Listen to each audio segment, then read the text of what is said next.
May I request our chief guest, Honorable Vice Chancellor, University of Allahabad, Professor Sangeeta Srivastava, our keynote speaker, Professor Makarat Paranjape, our head, Professor Sanjoy Datta Roy, head of the Department of English and Modern European Languages, and our convener, Dr. Vivek Dwivedi, to kindly come forward to light the auspicious lamp.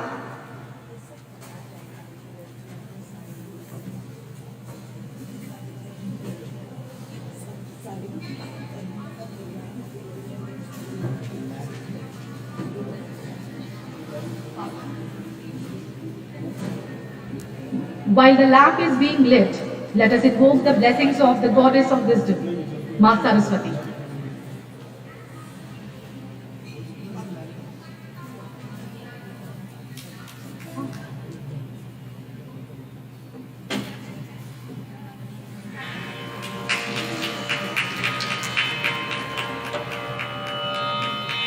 जय जय हे भगवती सुधारती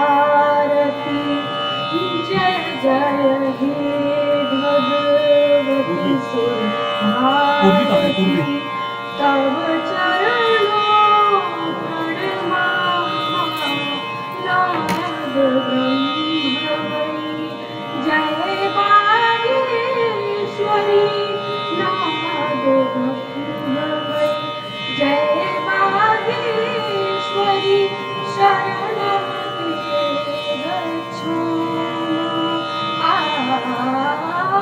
शरणं ते गच्छामि जय जय हे भगवती सुधारती जय जय हे त्वमसि शरण्या त्रिभुवन त्वमसि Sharanya He's trying to see if it's possible. Do you have this login ID and password Wi-Fi? No, sir. Same issue. Please take chair here and connect it. I will tell you the ID password.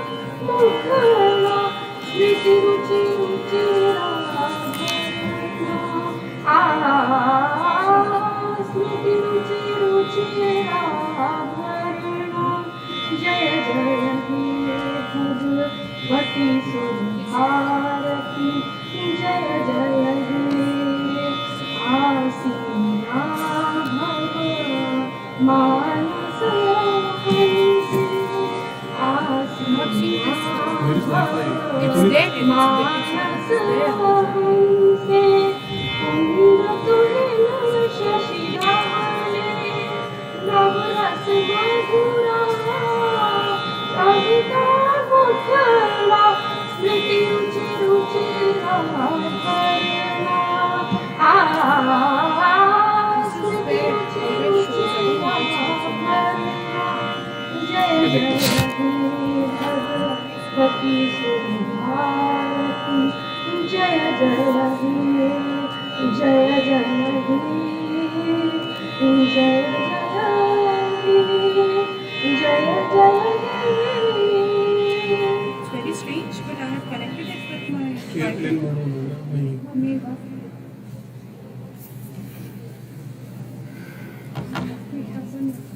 This would let me Thank you, Sakshi. जल्दी करो इसमें.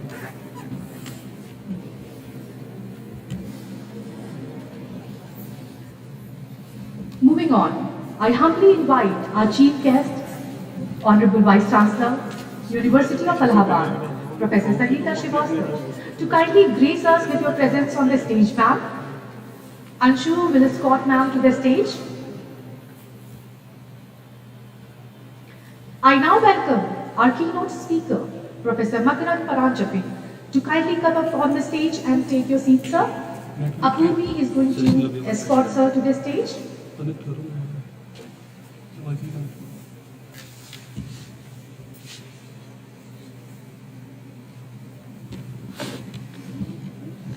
Ladies and gentlemen, our guest of honor, Professor Harish Trivedi, has arrived. A warm welcome to you, sir.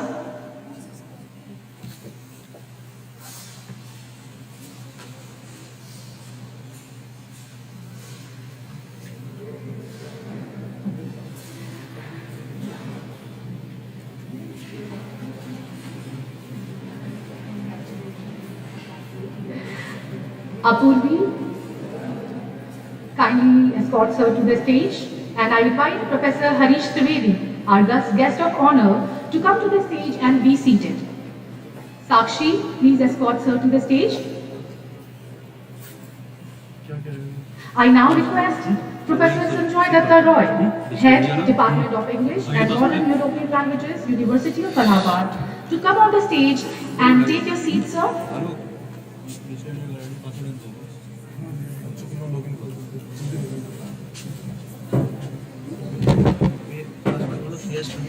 And now I request our convener, Dr. Vivek Dwivedi, to please come up on the stage and take your seat, sir.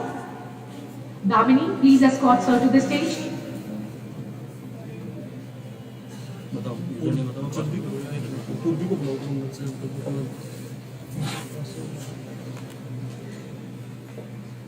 Ladies and gentlemen,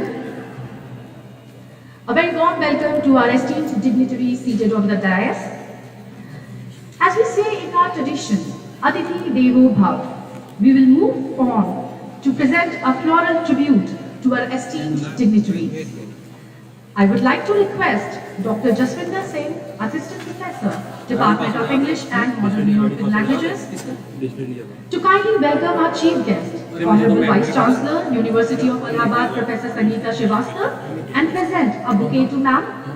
Ms. Sakshi is going to assist Dr. Singh.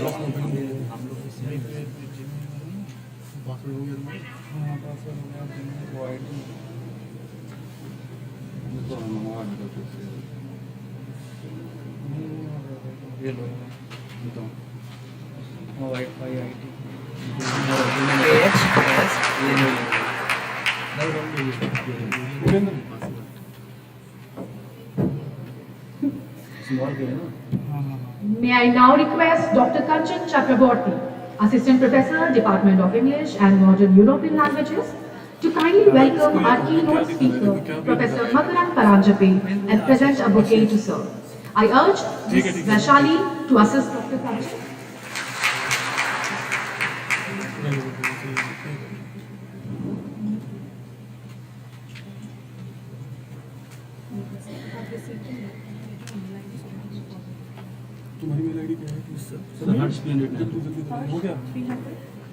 Now I invite Dr. Hari Singh, Assistant Professor, Department of English and Modern European Languages, to present a bouquet to our guest of honor, Professor Harish Trivedi. A warm welcome to you, sir.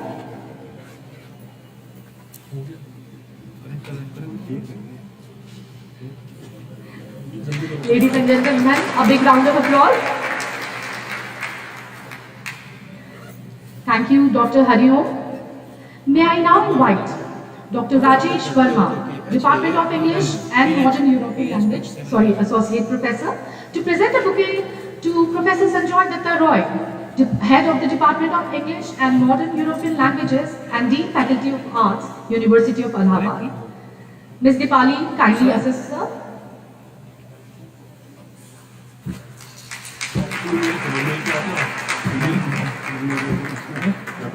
अपनी mail सुनो ना कहाँ है तुम्हारी mail इसमें laptop पे खोलो इसमें मेल लॉगिन करनी पड़ेगी करो यार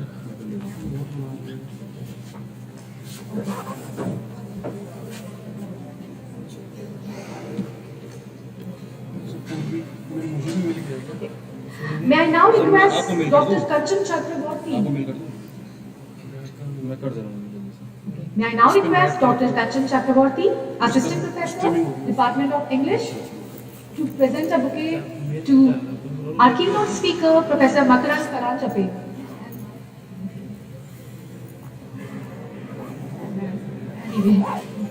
Sorry, all right.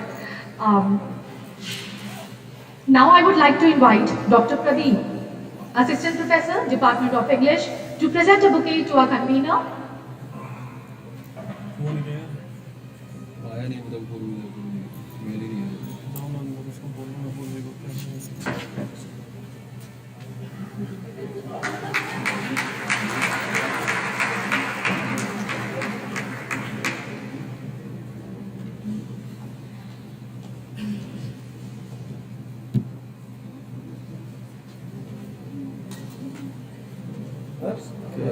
सेंड कर दिया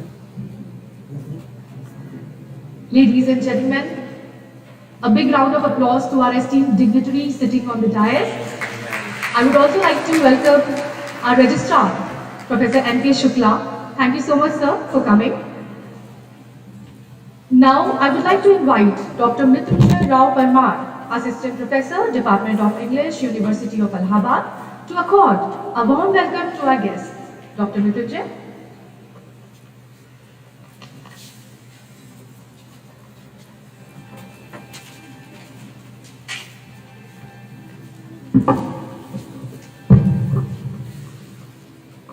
Revisiting history through literature, religion, politics, and propaganda. Most respected chief guest, respected keynote speaker, respected guest of honor, respected dignitaries, faculty members, scholars, students, and respected officials of various capacities, my humble greetings and a warm good morning to each one of you present here. I offer my sincere thankfulness to all of you for joining us here at this early hour. It is indeed delightful for oneself to witness this perfumed and august gathering of intellectuals and learners not only from various departments of English spread across various cities and states of our nation, but also from various academic disciplines and departments of other subjects like history, philosophy, political science, sociology, law, even up to physical and life sciences and what not. To monumentally add to this charm, we have with us the gracious presence of our very industrious Madam Vice Chancellor, Honorable Professor Sangeeta Srivastava, whom I would like to welcome on behalf of all the members of both the organizing and the faculty of and the Department of English and Modern European Languages. We welcome you, ma'am. For us, it is a matter of joyful pride that on the same dais, we have with us two among the most celebrated academicians in our country. Distinguished Professor Makarand Paranjpe, Professor of English Studies at Jawaharlal Nehru University and former Director, Indian Institute of Advanced Studies, Shimla, a scholar, critic, poet, novelist, writer of both fiction and non-fiction, Professor Paranjpe has really honored us by his coveted presence here as the keynote speaker. We welcome you, dear sir. Your gracious presence is a great privilege to us. I would further like to welcome our respected guest of honor, Professor Harish Trivedi sir, who is here to contribute further value and power to the two-day national seminar. For us, it is a matter of joyous pride that Professor Trivedi is both a former student and a former faculty member of Department of English, University of Allahabad. Sir has retired after serving the Department of English, University of Delhi, and during the course of his entire career, he has authored several works of substance and significance. He has truly graced us today by his immensely valuable presence. We welcome you, dear sir. Ladies and gentlemen, the Department of English now has a legacy of more than 100 years, which has treasured path-breaking teachers of fame, academicians of excellence, poets of eminence, researchers, creative writers, thinkers, and theatre workers.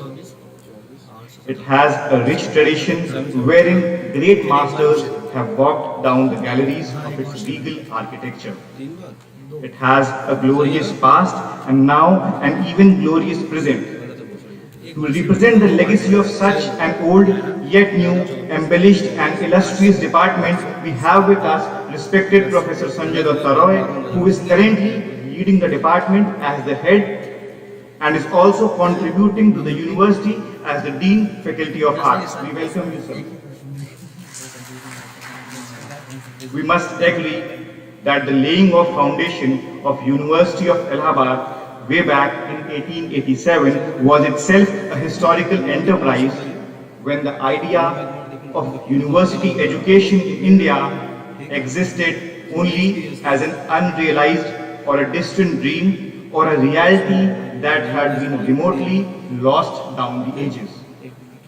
And as it has been rightly marked that we either live on to create history or to look back at it, it is yet another mark in history that we here, sitting in one of the oldest buildings of one among the oldest universities, situated amidst one among the most ancient civilizations on this globe, have interestingly been witnessing the leadership of the first ever Vice Chancellor of this historical institution, one who is really paving highways to restore the glory of this impeccable institution. I would also like to mention that on this red letter day of the Department of English and Modern European Languages, we have a till date maximum strength in terms of the number of faculty members to display and thereby serve the academia. I would indeed commit a folly on my part if we do not express our sincere gratitude to the noble efforts and endeavors of the captain of our ship, our Honorable Vice Chancellor, Madam. Ma'am, it goes without saying that the department is reaping the fruits of your vision, your grit and your determination that shall ever be remembered in the history of this institution. Ladies and gentlemen, today on this 24th day of March, we stand here to inaugurate a 2-day national seminar on revisiting history through literature, religion, politics and propaganda, wherein we look forward towards taking up and discussing concerns related to the influence, counter-influence, interrelatedness and divergence of history from literature and literature from history.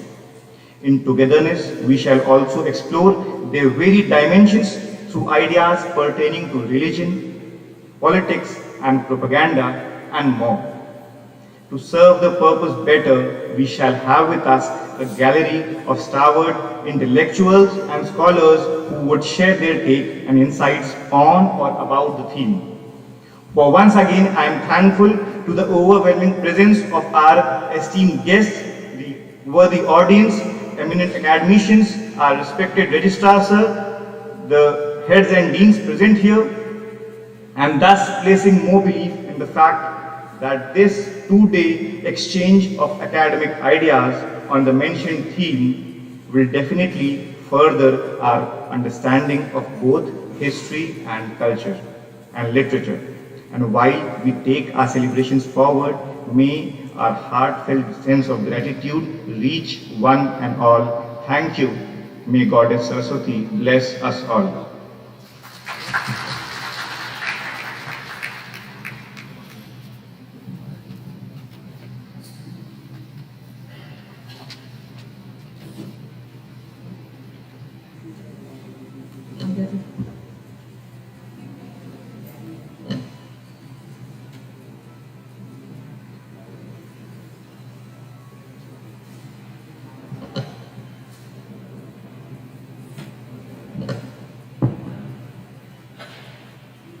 Working? Yes,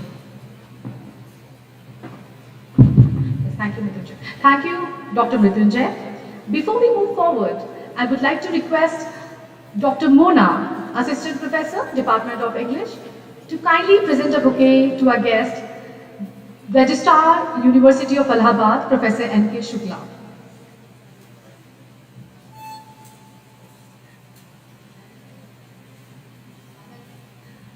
A very warm welcome to you, sir.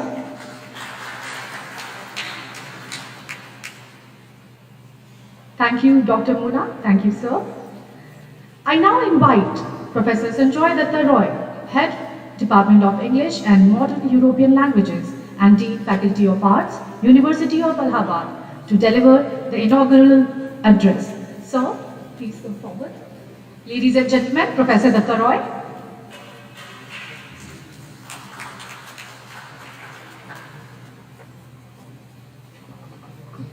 Thank you, Sadaf. Well, revisiting history through literature. The English Literature Department has been revisiting history these last few months because this is the centenary year of the department. We are 100 years old. If you look at the board which is there in the department, listing the heads of the department, you will find Professor S.G. Dunn, 1922. He was the founder head of the department.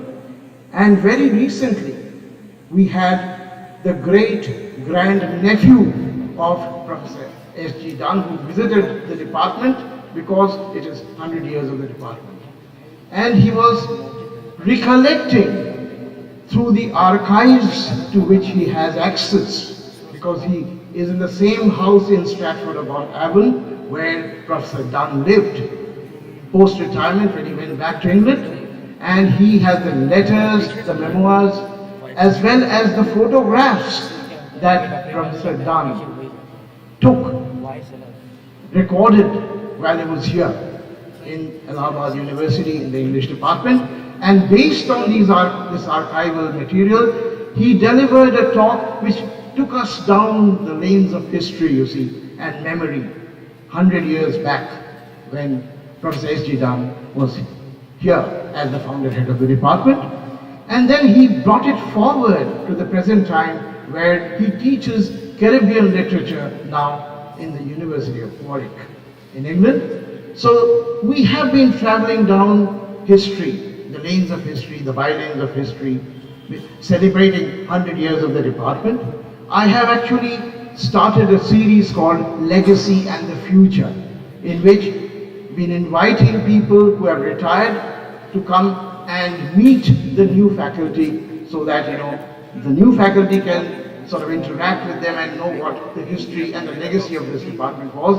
And at the same time, people who were there in this department once upon a time will be able to see what the new recruitment is like, meet the fresh recruits and the new faculty in the department and see what the future has for us. Now the thing is, you see, that when we talk of history, it is not just talking about revisiting history.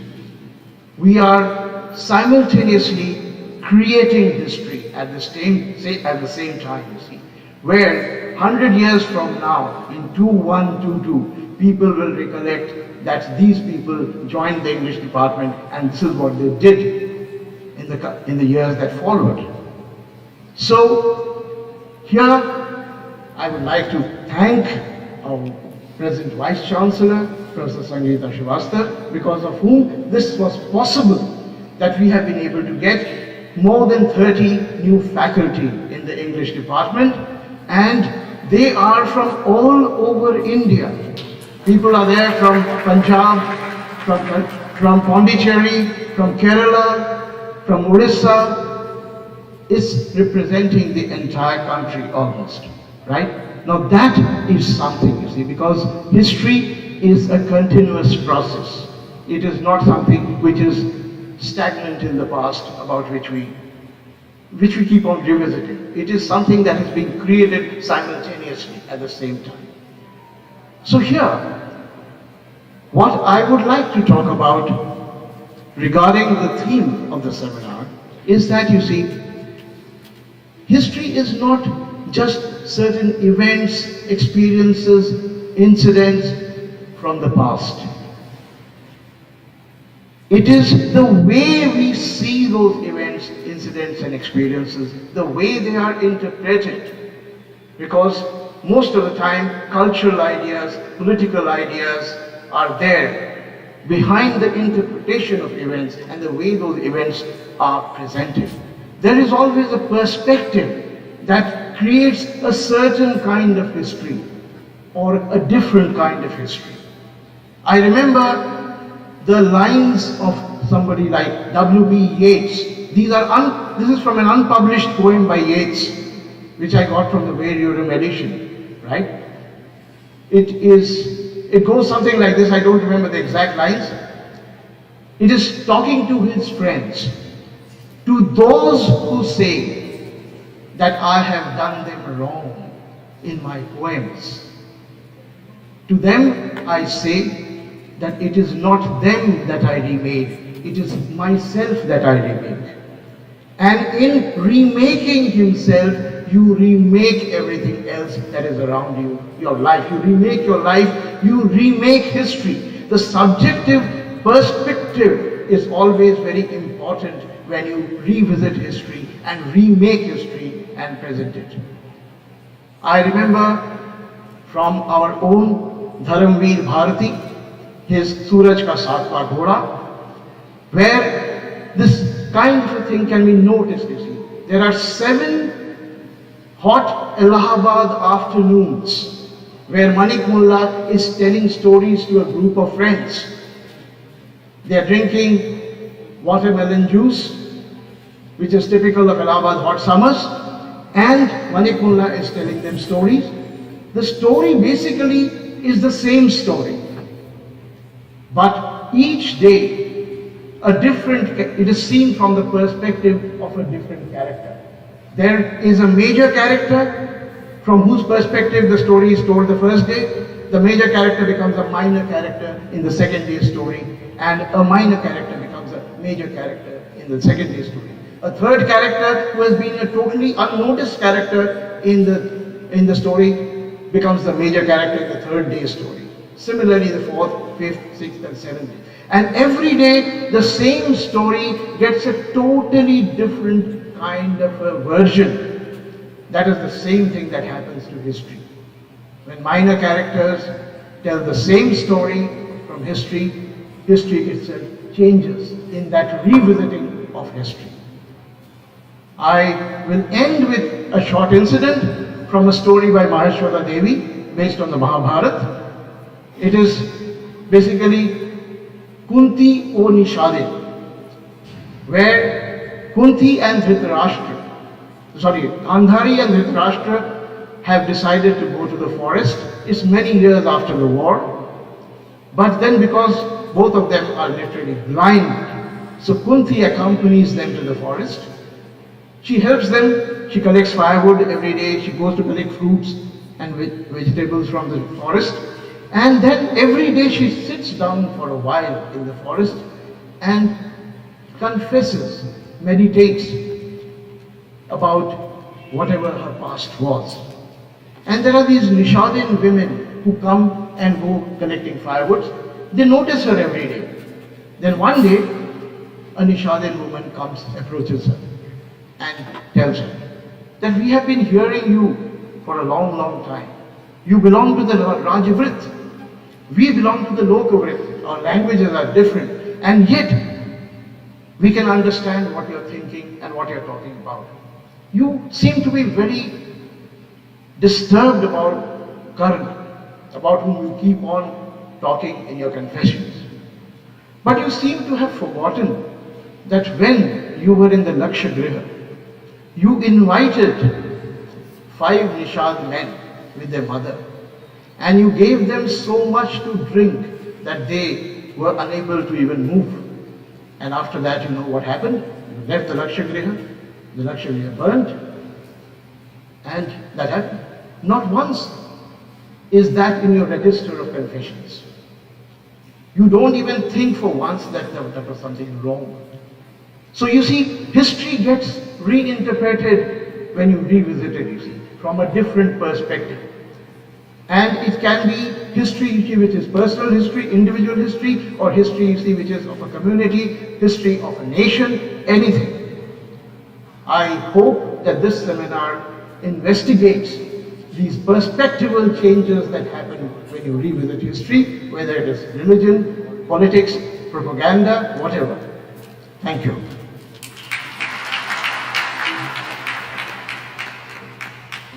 Thank you so much, sir. Ladies and gentlemen, we are privileged to have Professor Paranjape as our keynote speaker for today's inaugural session. Professor Makarand R. Paranjape has been Professor of English at Jawaharlal Nehru University, New Delhi for over 22 years.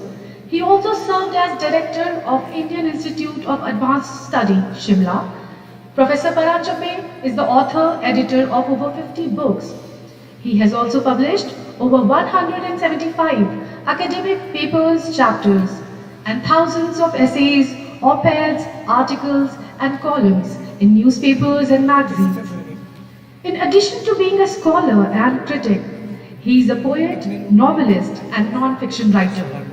His latest books include the third revised and enlarged edition of The Penguin Tree Aurobindo Reader, which is to be published in 2023, Identity's Last Secret, published in the year 2022, JNU, Nationalism and India's Uncivil War, published in 2022, and Swami Vivekananda, Hinduism and India's Road to Modernity, published in the year 2020.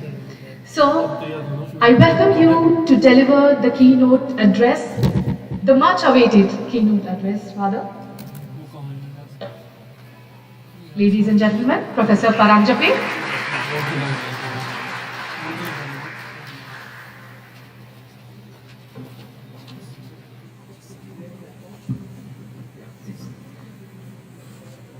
I think so.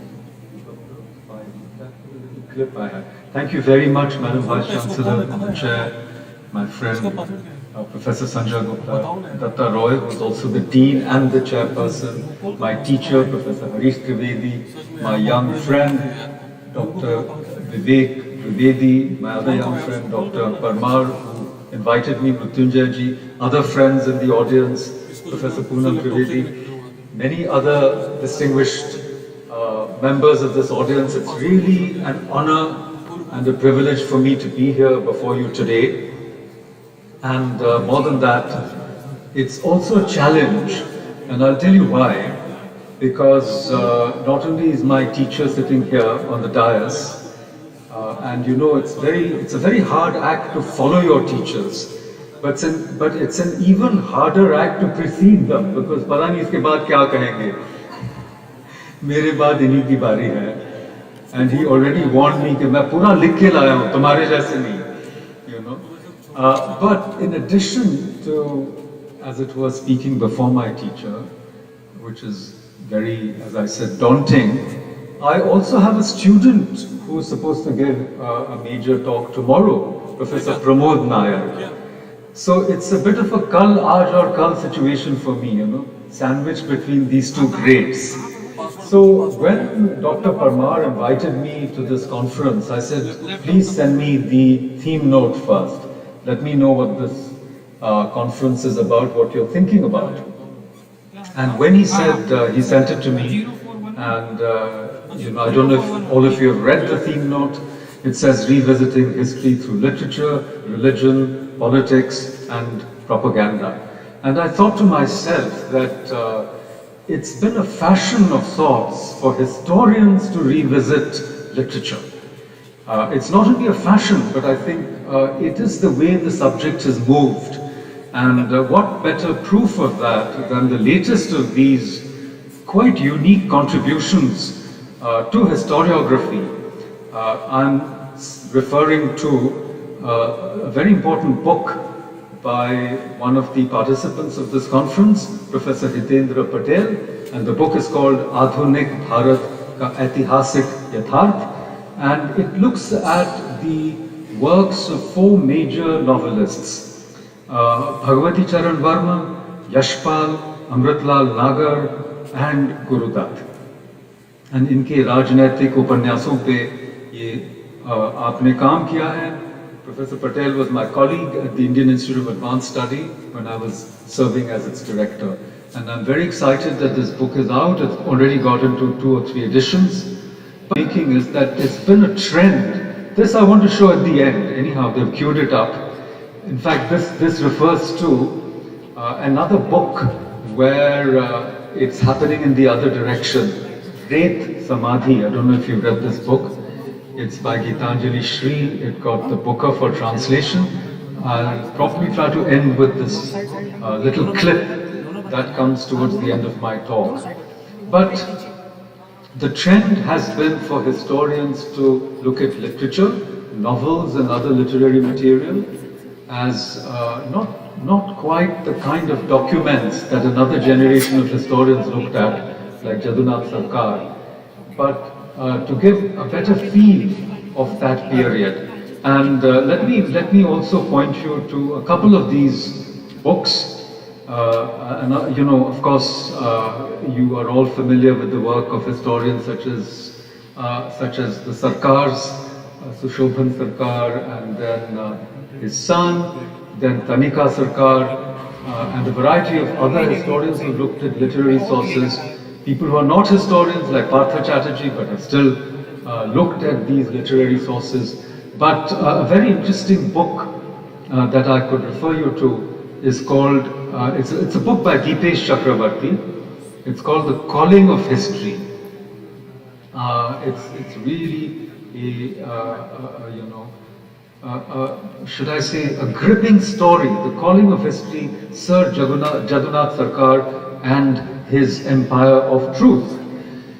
And I'm going to talk a little more about this, but if you look at the structure of this book, the book was occasioned by this trove of letters that Deepesh Chakrabarty found, letters between Maharashtrian historian Sardesai and Jadunath Sarkar, and then he constructs that period and also historiography and the history wars at that time. Okay? But the interesting thing is that the book ends with an imaginary dialogue with Jadunath Sarkar, which takes place in Jadunath Sarkar's house, which of course was the site of the Center for the Study of Contemporary Society in Kolkata until it was turned into a museum more recently. So you can see how historians are resorting to techniques of literature. So revisiting literature through history would have been the trend. But here you have a seminar where you're visiting history through literature. And I thought this was something worth trying to do. And I thought that I should say yes. And of course, I'm here before you, and there's always another reason to say yes when you're invited to any event in Allahabad. I was lecturing at the G.B. Pant Institute a couple of years ago before COVID, which is because there is the Triveni Sangam here, right? And this is a part of an age-old attraction in the Hindu psyche. I was just reading another book of history.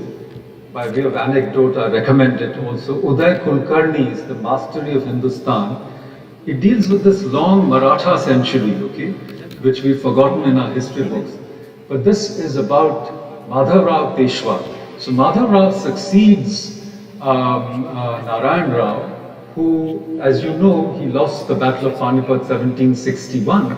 But in the space of about 10 or 11 years, Madhav Rao dies in 1772 of tuberculosis, which also claimed many talented people in the literature circuits, as you can remember. He was only 26, I believe, when he passed away. But in his will, he says, please reclaim Kashi and Prayaga. He says it in his will. So the attraction of these places in the Hindu psyche is immense. And I want to begin with trying to unpack that idea of Triveni. Why do I say that? Because let me, in my introductory remarks, give you an overview of my talk. It's long and complicated because when Dr. Parmar said, please tell us the title of your talk, I said, it's a keynote address, I don't need a title really.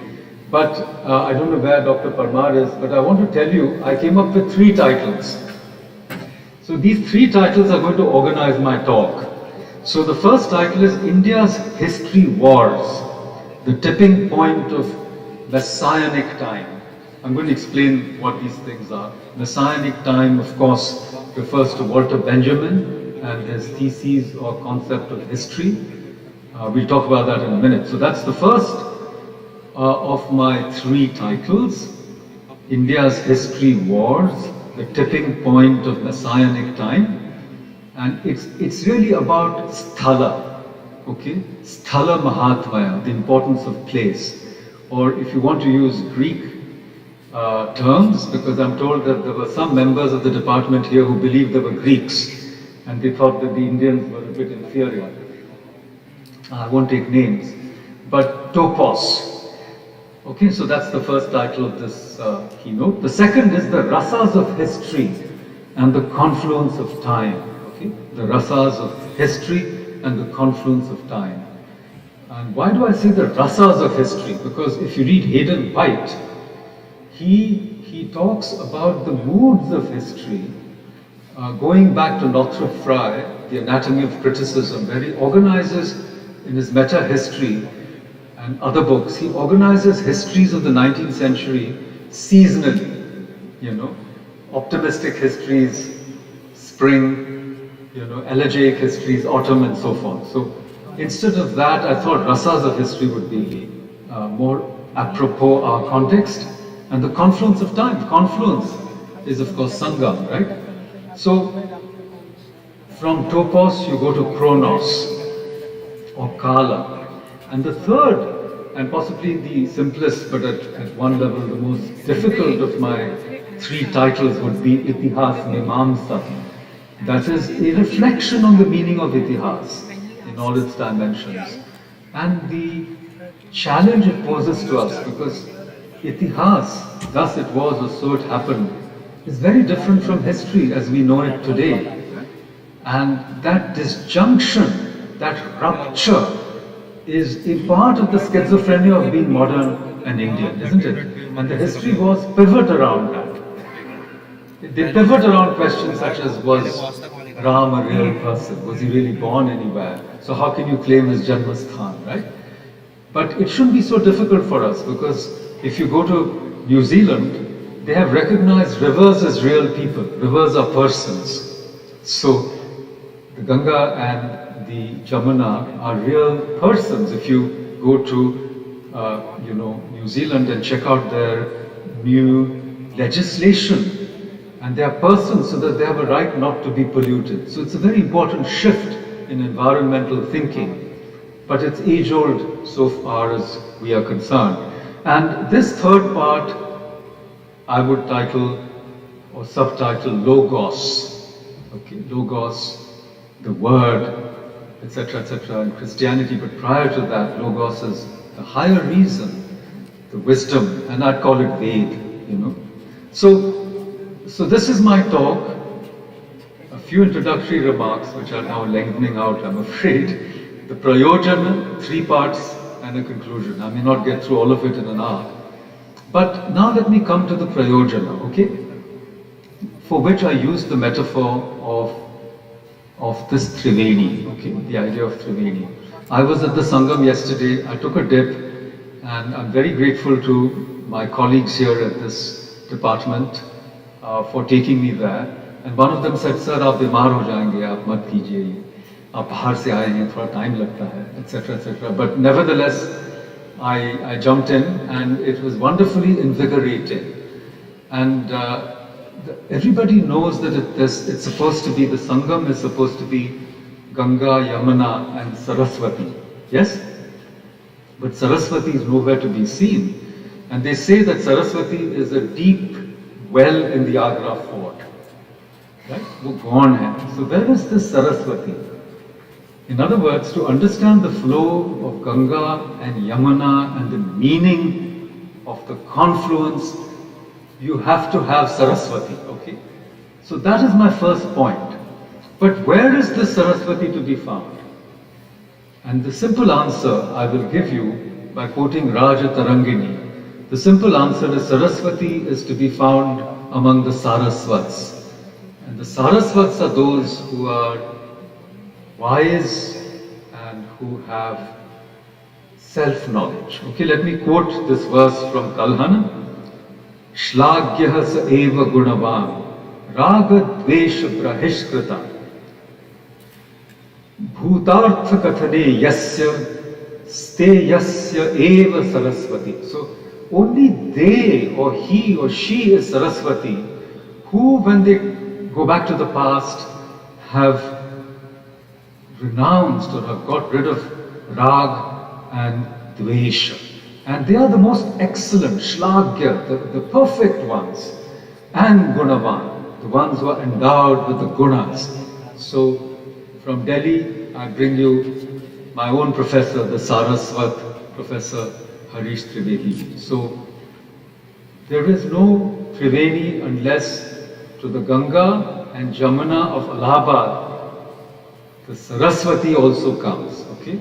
And why do I say it? I say it advisedly. You already heard about the great history of the Allahabad English department, starting with S.O. Dunn, Amarnath Jha, many other great people, Professor Day, and one of them whom I had met myself, Professor Firoz Dastoor, and many others, of course Firag Gorakhpuri, Harivansh Rai Bachchan. So here is your Ganga, if you like, and Yamuna, the Center for, the Department of History in Allahabad. There's actually a school of history called the Allahabad School of History, and there's a book on it. How many of you read this book by Hiram Chaturvedi? Oh my, give him a big hand. It's published by Popular Prakashan. And so this is your Ganga and Jamuna. So nobody would dare to come here without Saraswati, right? By the way, this whole story of the Allahabad History Department is also told by Deepesh Chakravarti. So please read both these books. And I'll come to that in a moment. I quoted from Raja Tarangini. You know, one of its best translators was Ranjit Pandit, the husband of Vijayalakshmi Pandit, who was incarcerated in Naini jail in 1931. And he translated the Raj Tarangini. It's available, it's published by Sahitya Academy in a new reprint. And at the same time, his brother-in-law Jawaharlal Nehru was also in Naini jail. And he wrote glimpses of world history. And both these are remarkable in their contribution to Indian historiography, though they are not discussed very often, for opposing reasons. In a sense, Nehru was going out of the Eurocentric dimension of world history in these letters. For the first time, he was writing about, you look at H.G. Wells and compare what Nehru was doing. And it's a kind of decolonization of world history by looking also at other places which have not been considered by European historians when they talk about the progress of civilizations. And of course, Raja Tarangini. We don't know if it is history or kavya. This is what this conference is about, you know, literature and history. The muse of Clio and the muse of epic poetry, Calliope. What is the relationship between them? And let me tell you, traditionally it was thought that the epic poet was higher than the historian, because the epic poet saw into the heart of things, even if he was blind like Homer, or blind supposedly as Dirghatamas, the Vedic rishi who gives us that famous injunction, Ekam Sat Vipraha Bahuda Vadanti. The rishi is Dirghatamas, means deep darkness. So to see into the heart of things is greater than just to recount historical facts, you know. And of course, the equation or the relationship between history and literature got reversed sometime in the 19th century, when literature became epiphenomenal and history became the base, as it were. And there are many reasons for it, we don't have time to go into it. And even the theme note reflects that. Revisiting history through literature, as if history is a given, history is real, history is solid, and literature is a work of imagination. But if you read E.H. Carr, What is History? And you will see how they mediate between the extreme empiricism of the 19th century, historians like Rank, the scientific so-called history, and history as story, right? Collingwood and others. So these are perennial questions. The question of the relationship between history and literature is a perennial question, I put it to you. And to understand that relationship deeply, you have to have that blessing of Saraswati. So I want to end my first section, my Prayojana section, by just trying to tell you, share an anecdote. After my dip yesterday, you know, I know local people don't do that, only we from outside do it. Fair enough. But I came back home and I was actually thinking about this, Ganga, Yamuna and Saraswati. And I found that apparently Ganga represents the Ira, Yamuna represents the Pingala, and Saraswati represents the Shushumna Nadi. And I had heard about this in various texts earlier, but I didn't know the source. And last night I found the source. The source is Hatha Yoga Pradipika, okay? Book 2, verse 109. Check it out. So, in other words, Saraswati is that which flows inside you. It's not out anywhere. And if it is, it represents the Kutastha Niti, which is the characteristic of the Sanatan Parampara. Ek to pravah hai, Ganga and Yamuna flow out there, it's a pravah. But the Kutastha, it's very deep like that well in Allahabad Fort. But these rivers are not rivers that are flowing out there. They're rivers that are within you. And it is only when Saraswati, as it were, blesses you, or there is an awakening, inner awakening, do you start recognizing these external relationships, including the relationship between history and literature, okay? And in fact, for each of these sections, I also had a little quotation. So let me, going back to my first year of college in St. Stephen's, where Professor Trivedi taught me, read you a little excerpt from E.M. Forster's Passage to India. I'm sure all of you know it. I can deal with a mystery, but I dislike a muddle. I do so hate mysteries, Adela announced. We English do. I dislike them not because I'm English, but from my own personal point of view, she corrected. Ma'am, तवज्जो आपकी मैं request करता हूँ, बहुत मेहनत करके आए हैं, thank you. I like mysteries, but I rather dislike muddles, said Mrs. Moore. A mystery is a muddle. Oh, do you think so, Mr. Fielding? A mystery is only a high-sounding term for a muddle. No advantage in stirring it up.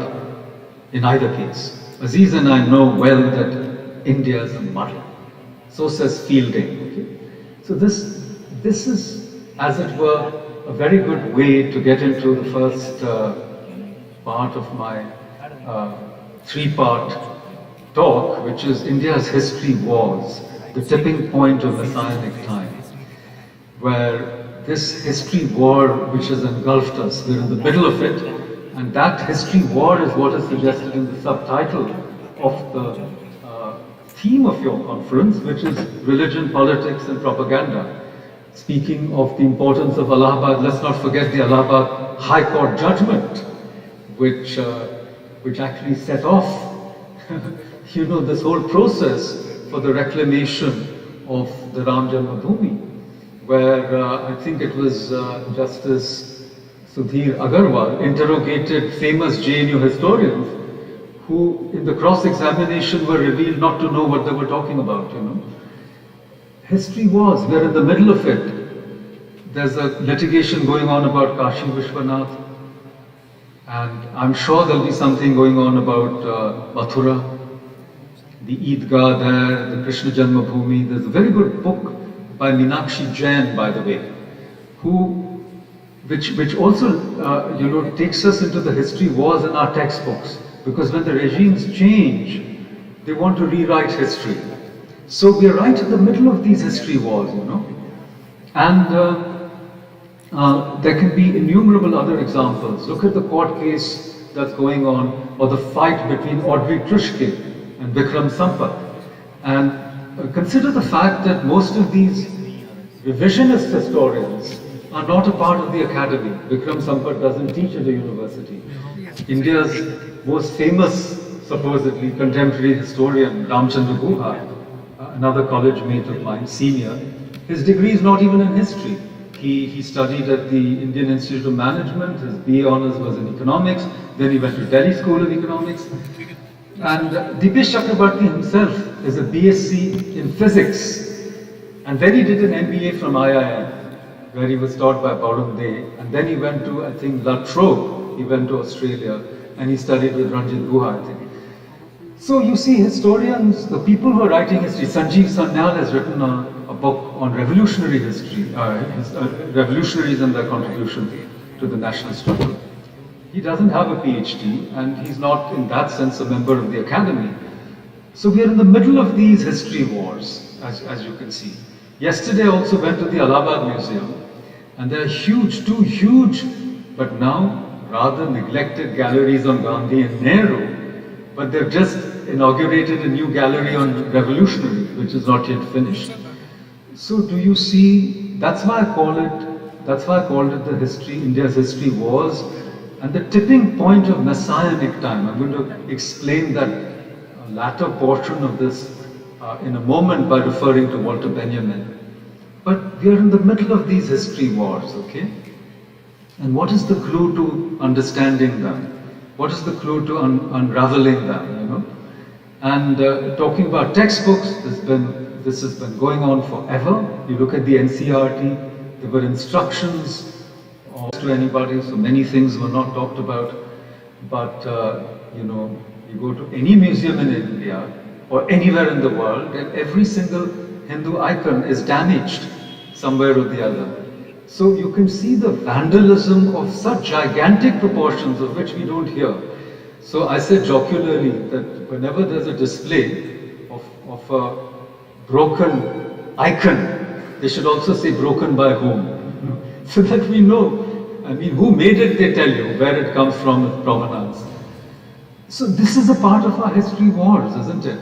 And if you read, though Professor Chaturvedi doesn't talk about the history wars as such so much, but look at the history department of Allahabad University, you know.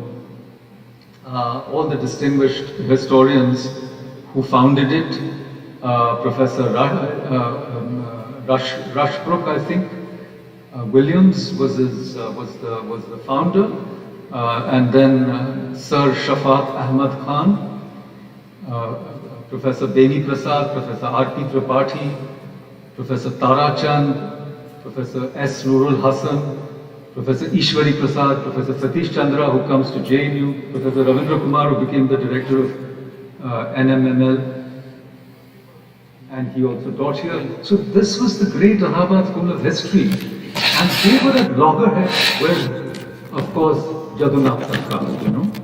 And here's where there's an interesting twist that we often forget.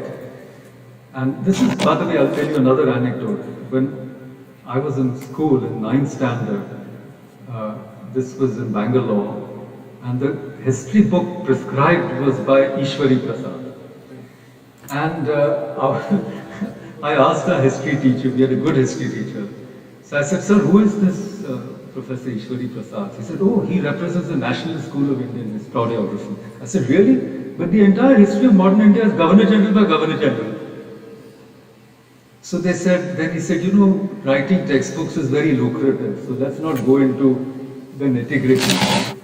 The point is, when I was in 9th grade, I got the clue that the Nationalist School of Historiography may not have been all that nationalist. And in fact, it was a nationalist Marxist school, and you can correct me or disagree with me, which came through a collaboration with Aligarh. So, Muhammad Habib, Irfan Habib, and the Allahabad school, they collaborated, as it were, to sideline Jadunath Sarkar, R.C. Majumdar, whom they called the communal historians. So the history wars are not new. They are very old. The history wars are very old, and they were vicious. These history wars were absolutely vicious, and if you read Dipesh Chakrabarti, you'll see Jadunath Sarkar saying he's so happy that Sir Shafat was made the High Commissioner to South Africa. So chalo, history se to nikal gaya. You know, he won't do more damage to us.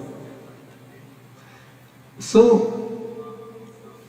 the point I'm making is to decode all these happenings where the nationalist school is not all that nationalist, it's actually a nationalist Marxist school, what the deeper agenda was. And Professor Satish Chandra, of course, came to JNU. He was, you know, and the whole JNU school, Romila Thapar, Bipin Chandra, all these people, S. Gopal, they were actually the signatories in a document to say that politics should not interfere with history, whereas history is inundated with politics. And that document was the basis of the defense to preserve, to preserve the Babri Masjid and not give it to Ram Janmabhoomi. So these are the history wars. And now look at the politics over textbooks. A friend of mine who's no more, Yvette Rosser, she did a PhD at the University of Texas at Austin on South Asian historiography. So she went to Pakistan, Bangladesh and India and looked at all the history books. And some portions of her work have been published by Rupa, 2004, but her thesis is available online through dissertation, all the dissertations are online. So read it, it's amazing that what Pakistani history books teach, that history in a sense, there's something about the Indus Valley civilization and then the invasion of Sindh by Muhammad bin Qasim. And between the two is Jahaliya, the great ignorance and darkness. And you look at what Bangladesh books teach you, also teach their young students, especially about the war of liberation. So she's done this study, look at it. So the whole profession of history is deeply inundated, deeply imbricated, deeply implicated in these larger political battles and agendas. So what is the way out? I mean, this is the question, isn't it? That's what I wanted to address in the first part of my talk. And I'm in a way reminded of these lines from Ian Foster, the lines where, in fact, one of my colleagues was quoting that line yesterday, when you think about history as a heap of broken images from the wasteland of T.S. Eliot, right? What are the roots that clutch? What branches grow out of this stony rubbish? Son of man, you cannot say or guess, for you know only a heap of broken images where the sun beats and the dead tree gives no shelter, the cricket no relief, and the dry stone no sound of water. Only there is shadow under this red rock. Come in under the shadow of this red rock, and I will show you something different from either your shadow at morning striding behind you or your shadow at evening rising to meet you. I will show you fear in a handful of dust. So when you pass past, you will see fear in a handful of dust, because you will see how this length and breadth of land was in a way devastated, destroyed, vandalized, broken, and heaps of this. And now we don't like the British really, but they did an immense amount. I mean, if it hadn't been for the efforts of people like Cunningham, we wouldn't have known what was in that mound that is Nalanda, that was Nalanda then. It was discovered by British archaeologists. We don't like to give credit to the British anymore. But I'm told that the Allahabad School of English was very Anglo-centric, not just Anglophone, but very Anglo-centric. So the Allahabad School of History was supposedly nationalist, and the Allahabad School of English was Anglo-centric, even neo-colonial. So do you see what I'm trying to get at? These tussles.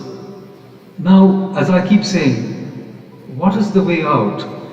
And that's when I refer to this amazing thesis on history by Walter Benjamin. 1940, he was escaping Germany to France, Vichy France, occupied France, and the Nazis were chasing him. Even into France, he committed suicide. But I take you to the opening of this amazing document.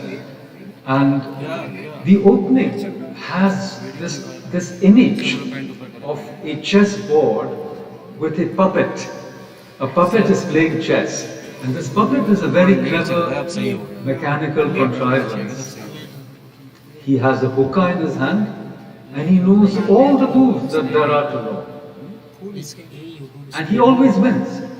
But few people know that the table which which pretends to be like a mirror, so you don't see what's underneath it, there's a dwarf hiding underneath it, who is manipulating the puppet. And that dwarf, Walter Benjamin calls theology. And he says, no matter what you do, okay, there is something in that kind of history that always wins. And he calls it,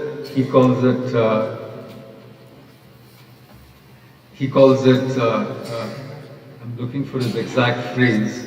He says, yes, the puppet called historical materialism always wins. So it's an amazing, because he's considered a Marxist, but he's actually talking about, how bogus the so-called scienticism of dialectical materialism, which was supposed to be scientific and could justify killing of millions of people. Read Frank de Cotter, see what happened in the Great Leap Forward Cultural Revolution in China, the Cambodian massacres, of Khmer Rouge. And Khmer actually means Shema. It's just the opposite. They killed millions of people, 3 million. The gulags of Stalin. This is, it never fails. And you can substitute historical materialism by the ruling ideology, which, like a theology, never fails, no matter what the context. Okay, if you're in power, whatever your brand of history is, whatever you call it, it always wins. And if you're talking about the progression of these schools of history, if you talk about the School of Imperial History, inaugurated by none other than James Mill, a history of British India, which I think all of us need to read, and then how that gives way to the so-called Nationalist School of History, which gives way to the Marxist School of History, and now maybe the Hindutva School of History. But whoever is in power, like the dwarf beneath the table, is manipulating the puppet, and that theology, he calls it, because that's what it is. It's not even an ideology, it's a theology. It always wins, okay? So, let me now come to the second part of my presentation, which is the rasas of history at the confluence of time. And that takes us to the idea of this other, big thing from topos to chronos, okay, to kala. And indeed, it is the shifting idea of time that becomes the most oppressive part of modern historiography. And that is what, as a segue, you can think about the Paul Klee clay painting that Walter Benjamin refers to. The angel of history, puppet-like thing, nose fixed to the past, looking at the past, but being driven into the future, And this possibility of messianic time. Why do I call it messianic time? It's after Benjamin. Because the present has so many expectations from the past. The past is not a blank slate, okay? It is not empty, homogeneous time, as he says. But the past is imbued with the here and now. In other words, messianic time is the hope, that the present, by reordering the past, can suddenly find redemption. So it's that redemption that we are seeking, isn't it? By going back to the past, by trying to retrieve it according to our present interests, the usable past, as it were. But the key text here, I would suggest to you, is Hayden White. Okay, all his books, especially on history, but meta-history, starting with meta-history. And let me cite something he said.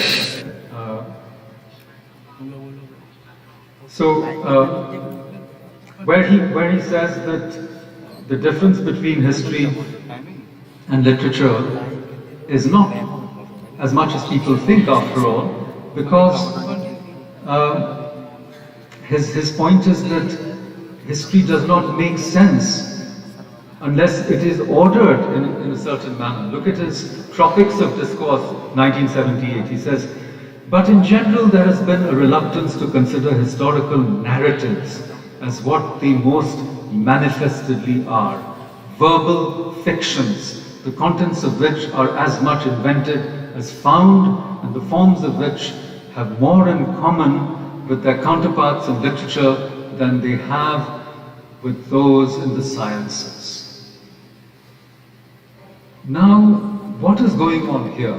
What's going on is the shift in the 19th century to Wissenschaft, the idea that humanities and social studies can be scientific. But they can't.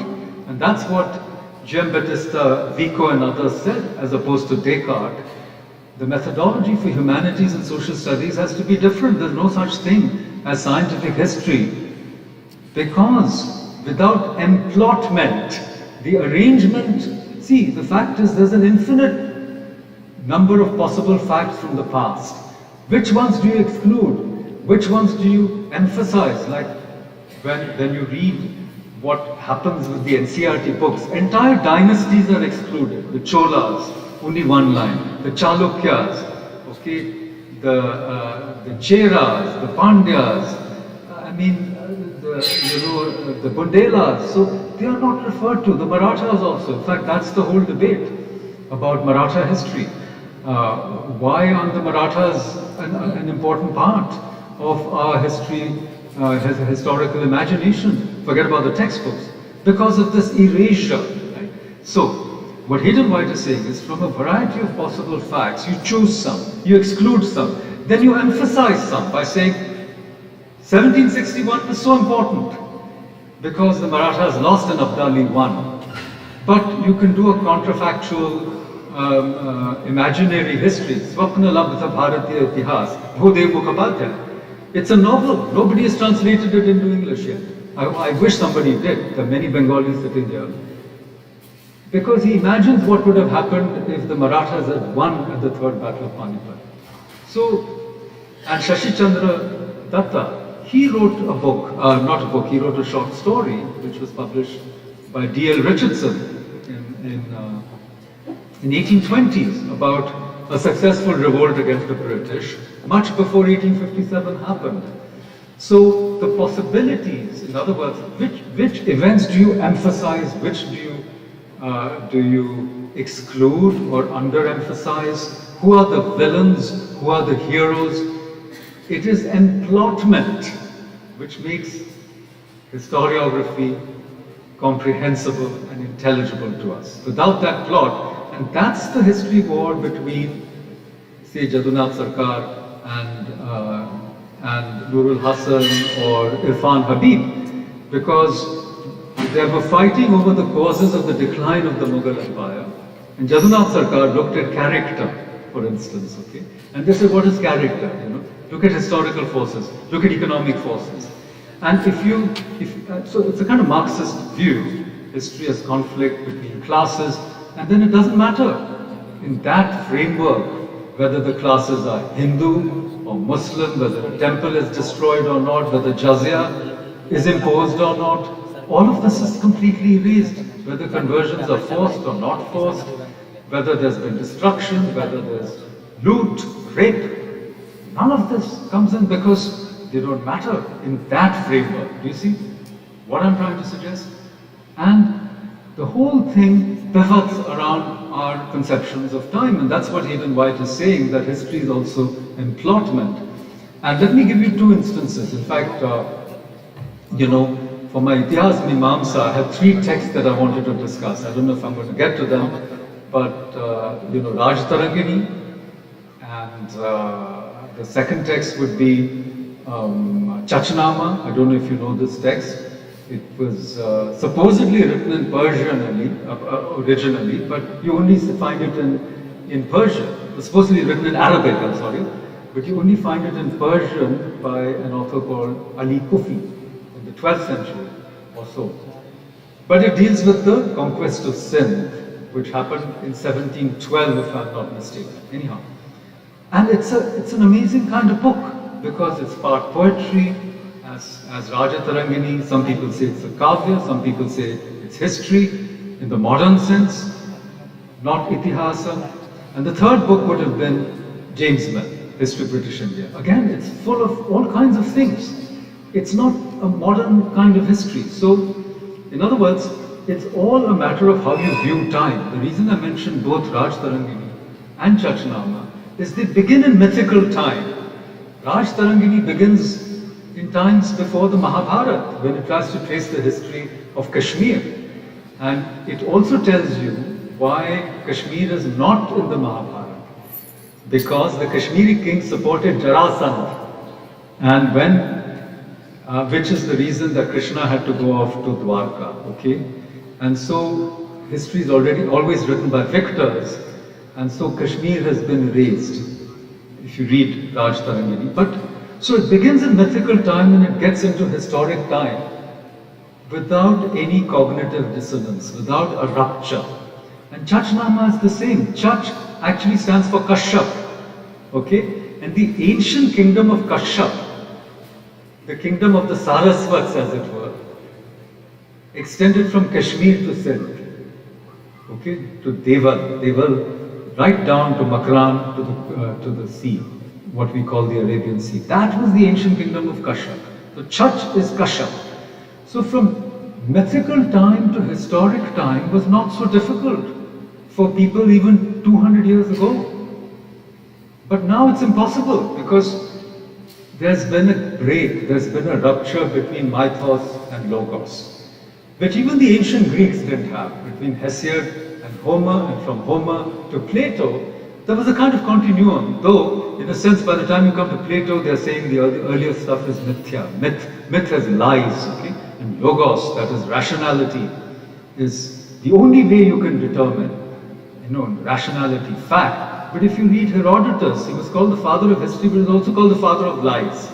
So I hope you're getting, what I'm trying to hint at in the second part of my talk, which is the rasas of history at the confluence of time. It is how you conceive of time, okay? The arrow of time, if you see it going only in one direction, measurable, exact, then you get what you call the hunger for history. This is a phrase from Rabindranath Tagore, because the Bengalis got obsessed with history. Look at Bankim, for example, and the others, because they felt that if a nation, a people that did not have a history could not become a modern nation, could not become free, could not ask for their place in the modern world. And so they scrambled back and forth in order to try to master this new discourse, which was history, the discourse which excluded them from the company of other civilized nations, as James Mill did, if you read his book, because it's a work of epistemology, not just a work of history. He tells you what kind of knowledge is valid and what kind of knowledge is not valid. And looking at the Hindus, their Puranas and all, he says, this is all, what do you make of this? Look at this chronology, one blink of Brahma's eye, Nimisha, Ek Nimisha, millions of years, thousands of years. So this makes no sense at all. So he admits, I must grant him that the ancients of other cultures such as Egypt and Greece also had these ideas of exaggerated antiquity and time. So please read James Mill, you'll see what I'm talking about. But then he says only we are going to give you the real history, which he starts with the history of the British, how they were actually pirates, when they were attacking the Spanish Armada. And then he is the first person to write a somewhat modern kind of history of India of his time. And it's a very interesting book because he takes a very long time to finish it, because he's employed by the East India Company. He doesn't want to lose his job. So he keeps writing the book for several years, 11 years. And by the time he finishes the book in 1817, it's just a year before the Third Maratha War. The British are already a paramount power. So it becomes the book that justifies British imperialism. And the justification is the justification of knowledge. The British can rule, are empowered to rule, their rule is legitimate because they have a civilizing mission. The civilizing mission comes from the superiority of knowledge. One book of a good European, one shelf of a good European library is worth the entire literature of Asia and Arabia. Who said that? India and Arabia. Macaulay, everybody knows that.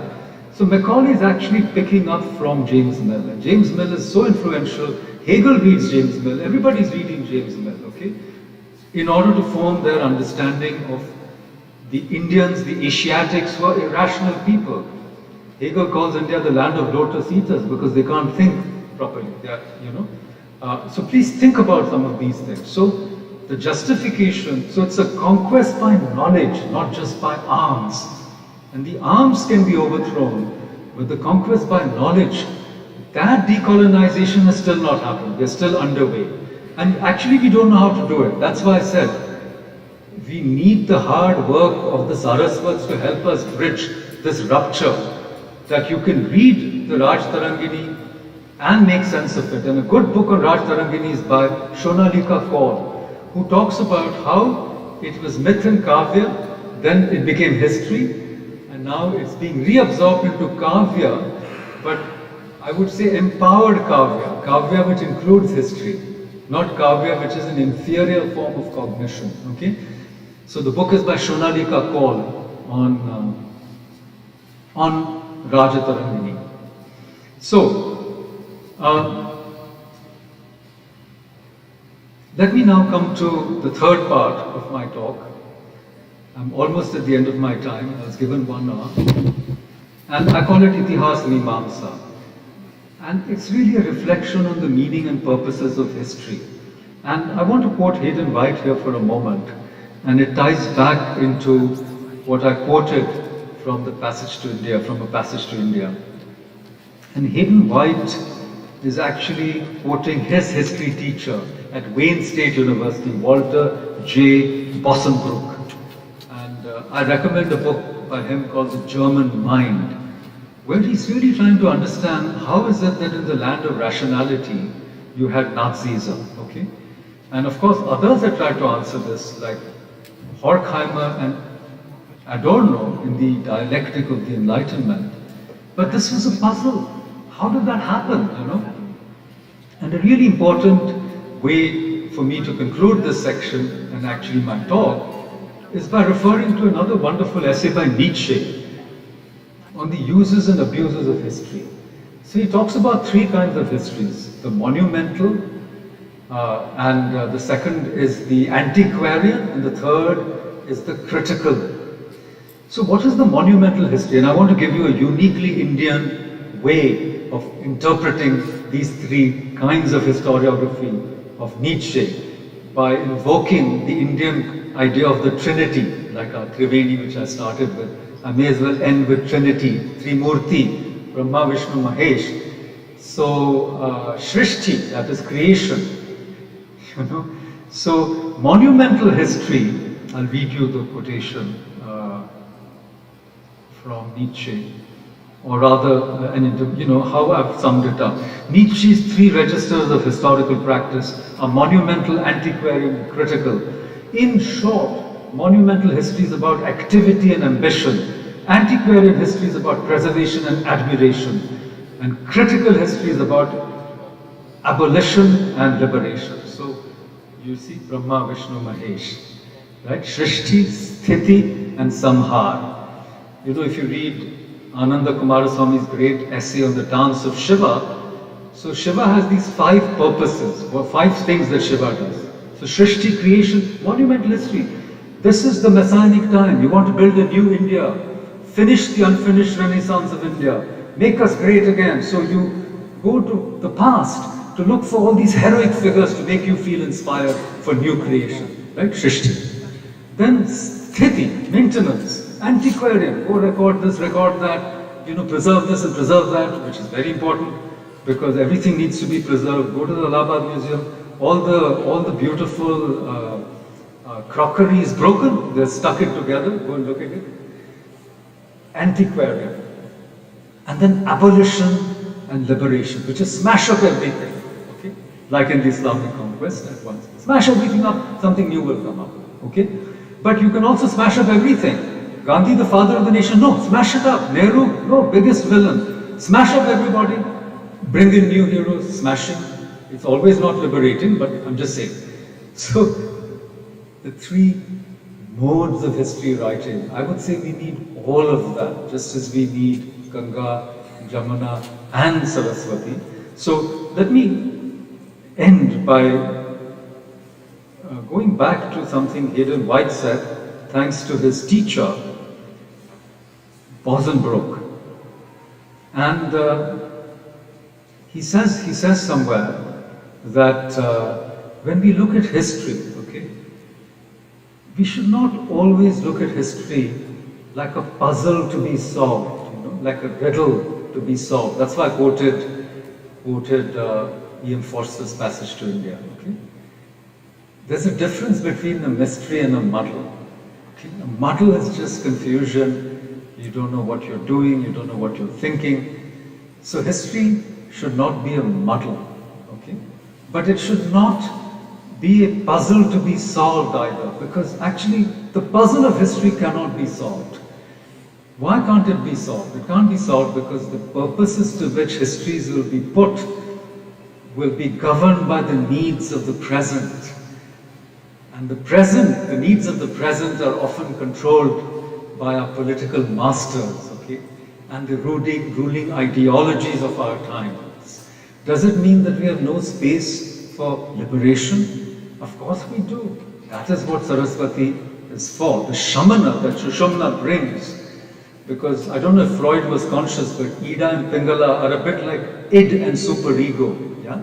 So it's only the balance between these two, emotion and reason, night and day, sun and moon, that the wisdom of trying to find out what the truth is comes to you. And Nietzsche says it. He says, what is the way out? He quotes the Delphi oracle. And what did the Delphi oracle say? Know thyself.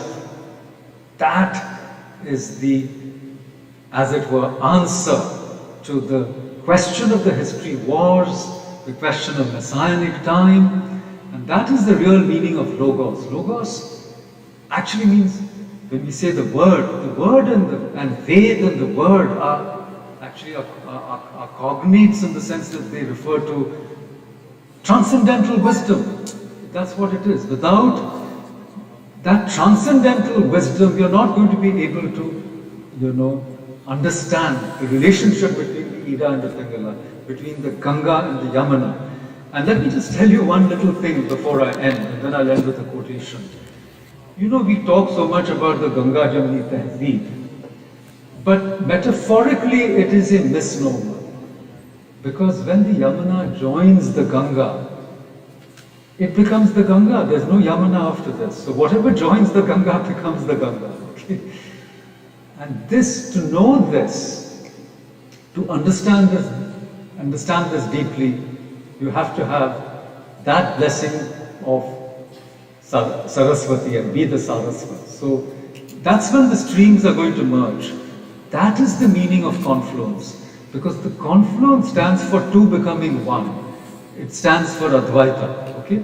So let me end with this very famous line from lines again from T.S. Eliot, and the Wasteland again is lines, I think 359 to 365, if I remember right. Who is the third who walks always beside you? When I count, there are only you and I together. But when I look ahead, up the white road, there is always another walking beside you, gliding, wrapped in a brown mantle, hooded. I do not know whether a man or a woman, but who is it? But who is that on the other side of you? So this is, my friends, the ultimate, as it were, hint, ishara, as it were, to trying to find that link, okay? Whether it's a husband and wife, a teacher or student, or left and right, night and day, it's always a polarity. There's always, two. And as Raja Rao said in one place, that the world as we know it is impossible without duality, but the world as we know it is unlivable. It is, duality makes you miserable, and the only way to overcome duality is to find that third, the third, which I call intermedial hermeneutics. It's a way of reading the world, reading texts, reading these polar opposites, reading the conflict that divide us, reading them in such a way that they they come into conversation, and in fact, they come into a conversation and even merge at a confluence and show us the way forward. Thank you so much.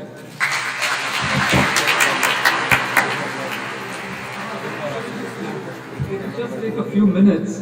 Thank you for reminding me. I want to show you this clip with your permission. You know, because this is the other side, Ret Samadhi, and the clip is self-explanatory. It's called Sarhad Ke Paar Ka Prem, okay? The whole session is on that. There are 3 novelists. I recognize Mridula Garg there and somebody else. And this is what this gentleman, Vijay Sharma, has to say about this idea of Sarhad Ke Paar Ka Prem. So let's end with that. Can you please put it? जो आपने पूछा कि वो programme से मेरा साबका रहा है, मैंने 20 बरस सक्रिय रूप से वो किया है और 10 बरस मैंने जल जंगल जमीन पर्यावरण किया है और पत्रकारिता और तमाम तरह के साहित्य का भी थोड़ा बहुत काम किया है। और इसके बड़े लोगों को मैं व्यक्तिगत रूप से जानता हूँ, यहाँ बैठे हुए लोग भी गवाही दे सकते हैं, लेकिन मैं उन सबको डिसोन कर चुका हूँ। बिल्कुल आपका सवाल मेरा भी सवाल है कि पूरी प्रगतिशीलता, पूरा सेकुलरिज्म, वह प्रेम की एंटीथेसिस है और उसका जीवनानुभव कुछ और है, सामाजिक रियलिटी कुछ और है, और वह दरअसल एक धीरोदात्त किसी आदर्शवादी किस्म की बातें करके खुद का मन भी बहलाता है और बाकी लोगों को बहलाता नहीं, भरमाता है। और जो कैच द यंग कहते हैं ना, तो वो किशोर वय की दहलीज पर पैर रखते हुए लोग उसका चारा है, वह उन्हें दाने फेंकता है कई तरह की आजादी की। अब आप पढ़ दीजिए। तो जब मुझे टॉपिक मिला था पांडे जी से, जयप्रकाश पांडे जी से, कि हमारा विषय जो है वो सरहद पार प्रेम है, तो मेरे दिमाग में जैसा कि होता है कुछ बातें अचानक कौंधती हैं। तो सरहद पार का मतलब अगर मैं क्रॉस बॉर्डर लव कहता हूं तो यह पद मुझे बहुत ही, पहले तो मुझे लगा कि इसे समस्यापूर्वक कहूं, लेकिन बाद में मैंने इसे बहुअर्थगर्भित कह दिया। अर्थात इसकी विश्वसनीयता पहले भी नहीं थी और सामाजिक रूप से स्वीकृत नहीं था, शायद संभव भी नहीं था, लेकिन फॉरगेट और फॉरगिव के सांत्वना मूलक सिद्धांत के चलते इसे हम बर्दाश्त करते थे। मैंने क्यों यह सोच कर बर्दाश्त करते थे कि हम मान लेते थे कि इसके आशय नितांत व्यक्तिपरक हैं, जिसके कोई दूरगामी अंदेशे भी नहीं है, प्रभाव भी नहीं है। लेकिन असलियत में यह सरहद पार जो क्रॉस बॉर्डर है, यह पद यहाँ प्रयुक्त होता है क्योंकि किसी भी शब्द के आगे जब उपसर्ग लग जाता है या बाद में प्रत्यय लगता है तो वह जो शब्द होता है वह क्वालिफाइड हो जाता है। तो क्रॉस बॉर्डर। विजय जी, एक अनुरोध बस करूंगा, क्योंकि आप जो पढ़ रहे हैं बहुत संस्कृतनिष्ठ और परिष्कृत भाषा का उपयोग कर रहे हैं और हम लोग जब बात कर रहे हैं तो जो हमारे दर्शक हैं, ये लाइव स्ट्रीमिंग भी इसकी हो रही, तो मैं चाहूंगा कम से कम आप ऐसी भाषा का प्रयोग जरूर करें जो सभी की समझ में आ जाए। अच्छा, मेरी हिंदी थोड़ी परिष्कृत है, थोड़ी आम बोलचाल, हाँ, उसको आप उसका जिस्ट बता दें। अच्छा, क्योंकि बता जी, तो क्रॉस बॉर्डर पद जब हमारे दिमाग में आता है तो मेरे दिमाग में क्रॉस बॉर्डर टेररिज्म आता है, क्रॉस बॉर्डर स्मगलिंग आती है, और स्मगलिंग पहले केवल सोने चांदी और कपड़ों की होती थी, अब वह नशे के पदार्थ, ड्रग्स की और LSD की होती है और RDX की होती है। यहाँ तक कि चूंकि हम लोग बंगाल रहते हैं तो यहाँ पर पशुधन गोधन की तस्करी होती है और इसके साथ शायद स्त्रियों की भी तस्करी होती है। तो यह पद मेरे दिमाग में क्रॉस बॉर्डर के साथ प्रेम को जोड़ना मुझे थोड़ी सी ज्यादती जैसा लगता है।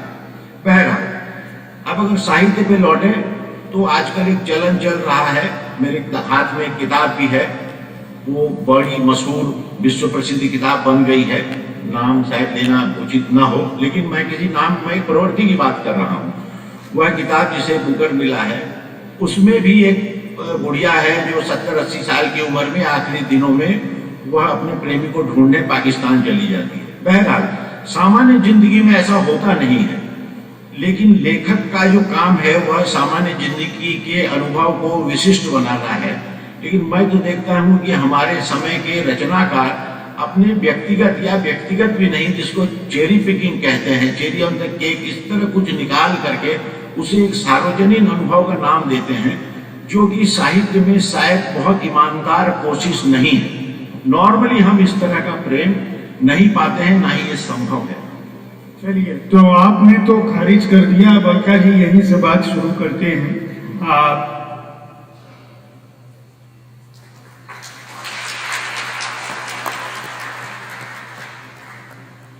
Thank you so much, sir, for such a valuable and insightful address.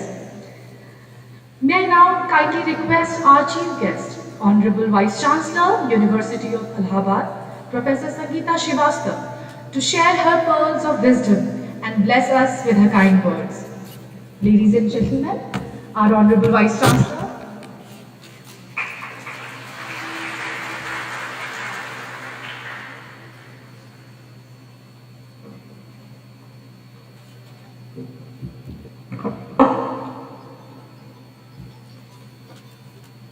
A very warm good morning to all of you, students, faculty members, members on the dais, our special speakers, Professor Paranjape and Professor Harish Trivedi. Professor Paranjape's lecture stirred up many thoughts and many questions. And I think this debate and this seminar will bring out many important points and raise many questions in the minds of the students so that they are able to do better researches. And as per the way NEP promulgates that subjects have to be in combination to bring out the best kind of researches. His talk was varied and he talked about the Cholas and the Pandyas, those kings who are the lesser talked about kings in our history books. We only read a paragraph about them. But I would suggest that all the students of the Department of History and the Department of English should go for educational tours. And down south, there are beautiful temples which have been made about 300 years ago. And those temples took 700 years to be made. And when you visit those temples, you revisit the epic history of this country. And so many finer details of the history of this country, which is written in stone, can be seen there. And it's quite not only a visit to the temple, but it is quite a treat to the history. And yes, that is true that a lot of broken statues we have seen, we come across, and those statues have not been broken, not been repaired, but they just sit broken there, and they do have a history which has not been written. But I think it is time that that history should also be written, and rightly, as he said, that it should be written there who broke it. Because Hinduism is not a religion. Hinduism is a way of life. If you go back to the Rig Veda or you go back to the Yajurveda, we only talk of the celestial bodies, that is the sun and the moon, and we worship the sun because he is there every day. We worship the moon, the Puranmasi and the various fasts that we keep. We worship those bodies and we believe in tolerance. And we believe that others can believe differently and yet we will respect them and respect our very own ideology. Where it seems to be shrinking now because tolerance is leading to a lot of intolerance now. But of course the debate shall go on, but this has been an issue which needed to be addressed, and now it is being addressed, and even the West is now believing that India's history is the oldest history And 5,500 years ago, even in this country, there were women who were very qualified and world-renowned, women like Maitri and Lopamudra, who wrote a lot of hymns for the Rig Veda. Some of them, of course, we remember from our daily havans, that is, Vishwani Deva Savitra Durtani Parasuva, Yad Bhadram Tanna Asuva, Yad Kamaste Juhu Mastanno. So, in that way, all these, whenever I sit on a havan, I try to translate and read all these Veds and all these hymns, and they are basically worshipping the sun god and the moon god. These epics came later, but they did walk by. They all lived, but they all lived in the form of Kivdantiya. They were for many years lived as stories told from father to son, from the son to his son, from one Pandit of the temple to the other Pandit of the temple, then to the other Pandit of the temple, but still, the stories remained. So there is a lot that can be captured from them and written so that our future generations can benefit from those stories. And that way, literature, it seems, is everywhere. And in order to think about poetry, in order to think about the prose, one needs a peaceful, beautiful place. That is what the campus has now become. And we have to establish among our students the core values that is relevant for us today. The integrity, the perseverance, the positivity, and the competitive spirit without feeling jealous, so that they have the aptitude and the resilience of standing up again, even in odd situations when they are upbraided or bruised wrongly, and yet they have to face the economic and social challenges. Another aspect that has come across is digitalization. So many times it feels that so much of digitalization and so much of usage of mobile phones is killing the literature, killing our sense of writing. So we have to, in that way, curb the usage of these phones and continue writing, continue creative writing. We do have a rich history, but we fail to write that history. So every piece of history should be written and scripted, because each event has many facades, not one. So all the facades of that event, even of today, should be scripted and written in that way that there is for the first time, a coffee table book being made about the history of Allahabad University. And I must say it is a mammoth task, because 135 years of history is not an easy task to put into a book. So as much as could be gathered has been gathered by a team of very young and dynamic faculty members. And of course Jaya is leading the team, and it is hard work. Now the book is almost ready, and it could be shown to people. The miniature glimpse of the book can be shown to everyone before it is finally released and the President of India comes to receive the first copy of the book. So it is a matter of great pleasure, and I warmly welcome our esteemed speakers for this event.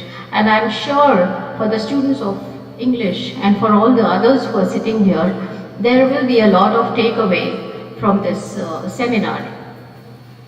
In fact, I myself have been resonating a few poems, and they have become a way of life for me. And for one, I would quote, there is this poetry, two roads diverged in a yellow wood. And sorry, I could not travel both. Being just one traveler, I looked for as far as I could, to the one and then to the other, as just as fair.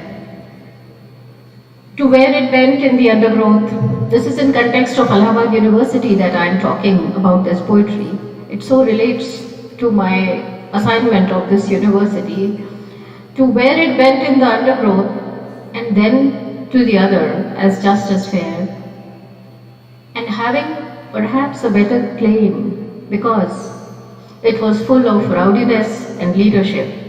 It was grassy and wanted care. And both that morning equally lay. I shall be telling this with a sigh. Somewhere, ages and ages hence, two roads diverged in a yellow boat, and I took the one less traveled by, and that has made all the difference in this university.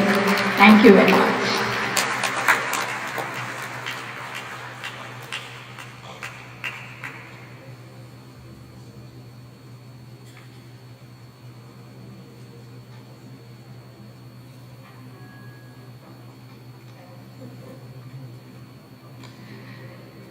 Thank you so much, ma'am, for sharing your views and vision with us. We always look forward to your kind support, encouragement, and motivation. Ladies and gentlemen, can we have a big round of applause for our Honorable Vice Chancellor?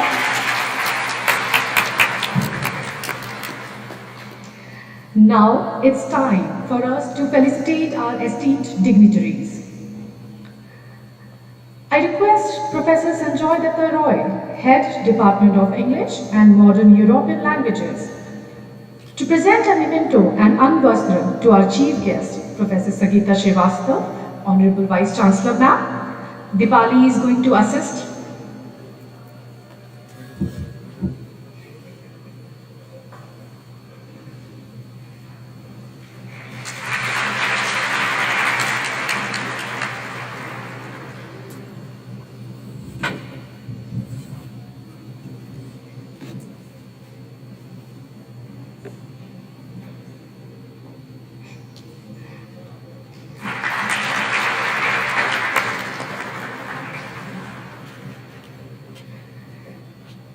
Thank you, sir. Thank you, ma'am.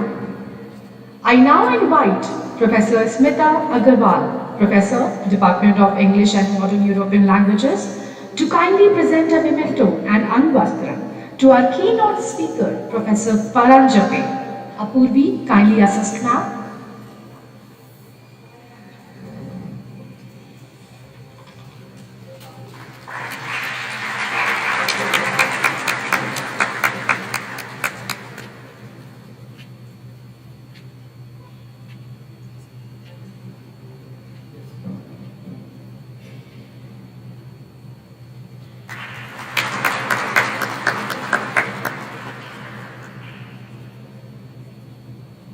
Thank you so much, Professor Agarwal and Professor Paranjape. May I now welcome Professor Indrani Mukherjee, Department of English and Modern European Languages, to kindly present a memento and anvastram to our guest of honor, Professor Harish Trivedi. Samiksha, please assist, ma'am.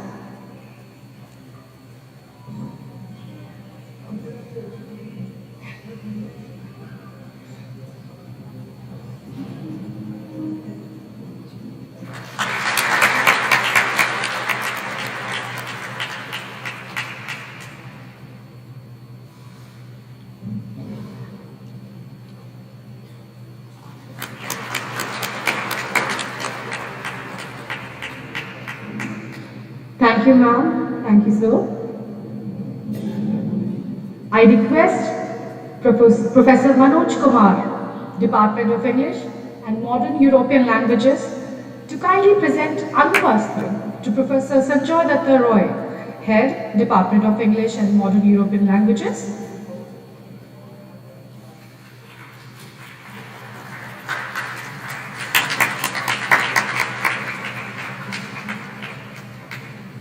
Thank you, Professor Manoj Kumar. Thank you, sir. I now invite Dr. Yuvraj Herode, Assistant Professor, Department of English and Modern European Languages, to kindly come forward and present anvastram to convener Dr. Vivek Dwivedi.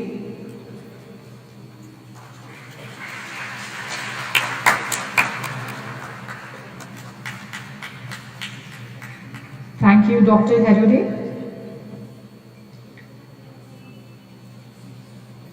Ladies and gentlemen, we are honored to have Professor Harish Trivedi, the luminary in academia amongst us, as a guest of honor. Dr. Trivedi, former professor of English at the University of Delhi and visiting professor at the Universities of Chicago and London. He got his BA and MA from the University of Allahabad and earned his PhD from the University of Wales, United Kingdom. He taught at the University of Allahabad, Banaras Hindu University, St. Stephen's College, Delhi, and University of Delhi. He is the author of Colonial Transactions, English Literature and India, 1993, and has co-edited Kipling in India, India in Kipling, 2021.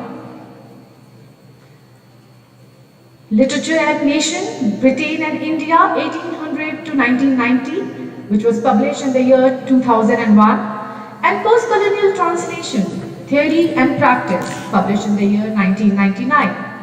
He translates both ways between Hindi and English and has edited a book in Hindi on the medieval poet Rahim in the year 2019. He has authored a segment, History of South Asian Literature for Literature, a World History, edited by David Damrosch and others in the year 2022.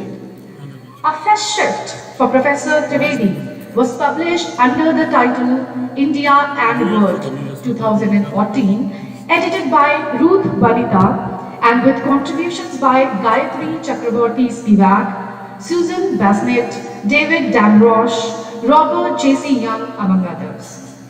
So, the topic for today's talk is Literature and History, East and West.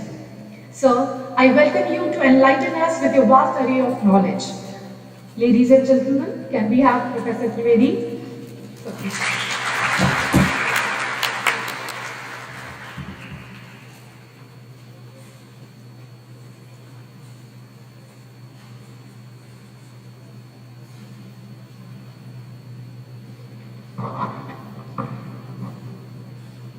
Thank you very much. What an honor and a privilege it is for me to return to this Senate Hall. You know, I first came to this campus in 1963. I was telling the Vice Chancellor there, and the first question that came to both our minds was she even born then?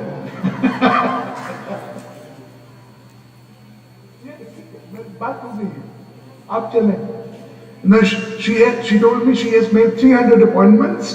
Before I leave, I want to make her 350 appointments. So she has to go.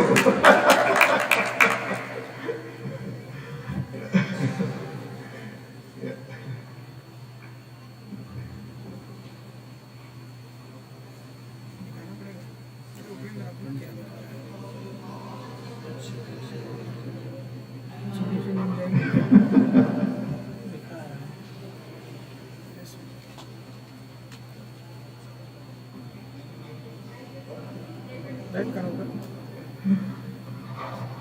Before she leaves, let me tell you the secret while she is leaving.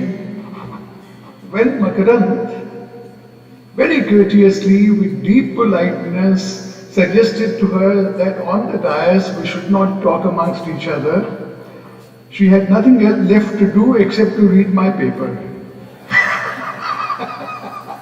So she has had the benefit of both the papers. Thank you. जी बिल्कुल बिल्कुल जी thanks.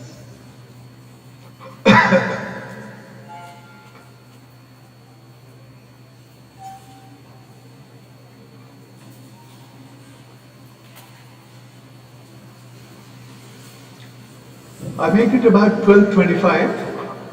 I had agreed to speak for about 40 minutes. Makarand said when he began to speak that when I speak, it's a difficult act to follow. May I reciprocate the compliment? After Makarand has spoken, it's very difficult to follow for anyone. And Makaran and I go back a long time, as Makaran said, already has told you. I taught him in BA in St. Stephen's College, I think 1977 to 80. 77 to 80. And I had met him even before I began teaching him, because I interviewed him for admission to St. Stephen's College. So we go back a very long time. And it's not only the old connection, but also the fact that we have kept up with each other in a way many old students and teachers cannot. So that has been wonderful, really. As you will see, we also think alike on many subjects, though also fortunately differently on some issues. So what we follow will have an overlap with a variation. The very first thing, of course, to say is that as I stand here, my heart is full. My heart is full with a number of feelings, a whole variety of feelings. One of them is nostalgia, and another is a persistent, ineradicable sense of belonging with this institution, the Allahabad and the Department of English. I still identify with the University of Allahabad more than I identify with several institutions where I've spent a much longer time. Allahabad caught me young. Allahabad has had what is truly a formative influence on me. As a token of my appreciation of the teachers who taught me, when I was a student here from 1963 to 67, and then taught in the Department of English for 2 years, and then came back again to teach for 1 more year from 1981 to 82. Among the teachers who taught me, I wish some were still with us and present here, but one name that I'd particularly like to mention to represent all of them collectively and my gratitude to them is that of Professor H.S. Saxena. He's still with us, he still lives in Allahabad. Give him a big hand.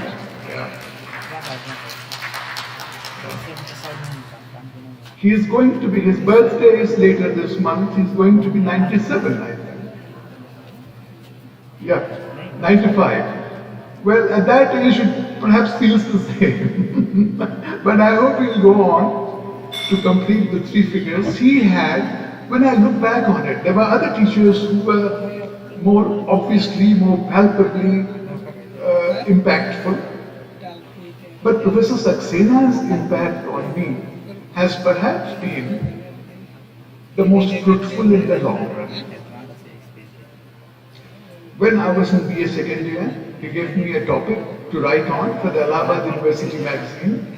In 1964, it was the greatest centenary of Shakespeare, Shakespeare's birth, 400 years, and he called 3 or 4 students and assigned them topics to work on and write an article for the special issue, Shakespeare issue of the Allahabad University magazine.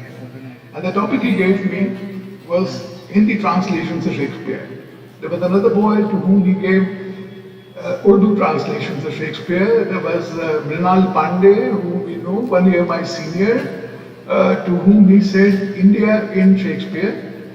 And then we all wrote articles, and they wrote articles which were 3 pages long, 4 pages long, and I wrote an article which was 20 pages long. It was 8,000 words, or perhaps 10,000 words. And how did I get to write it? Because of being directed at every step, truly mentored by Professor H.S. Saxena.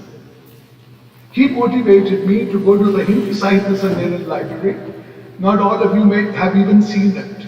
And sit there for long hours to read and research Shakespeare, Hindi translations of Shakespeare published in the 19th century, which are rare of access even in Delhi. In BA second year then, I did not call it by that word then. That's when my taste for research was inculcated in me. In all modesty, what I wrote was the research paper. He also encouraged me to go and interview Amrit Rai. The first time I met him, that of course again lasted a lifetime, the connection, because he was translating Hamlet. And even before publication, I wanted to find out something about that translation. Professor Saxena encouraged me to begin a very long and quite complex correspondence with Harivansh Rai Bachchan, who then lived in Delhi. A whole series of letters where we discussed his 4 translations of Shakespeare. And I was 17 years old. I could not have done it, nobody could have done it without that kind of very creative and influential mentoring.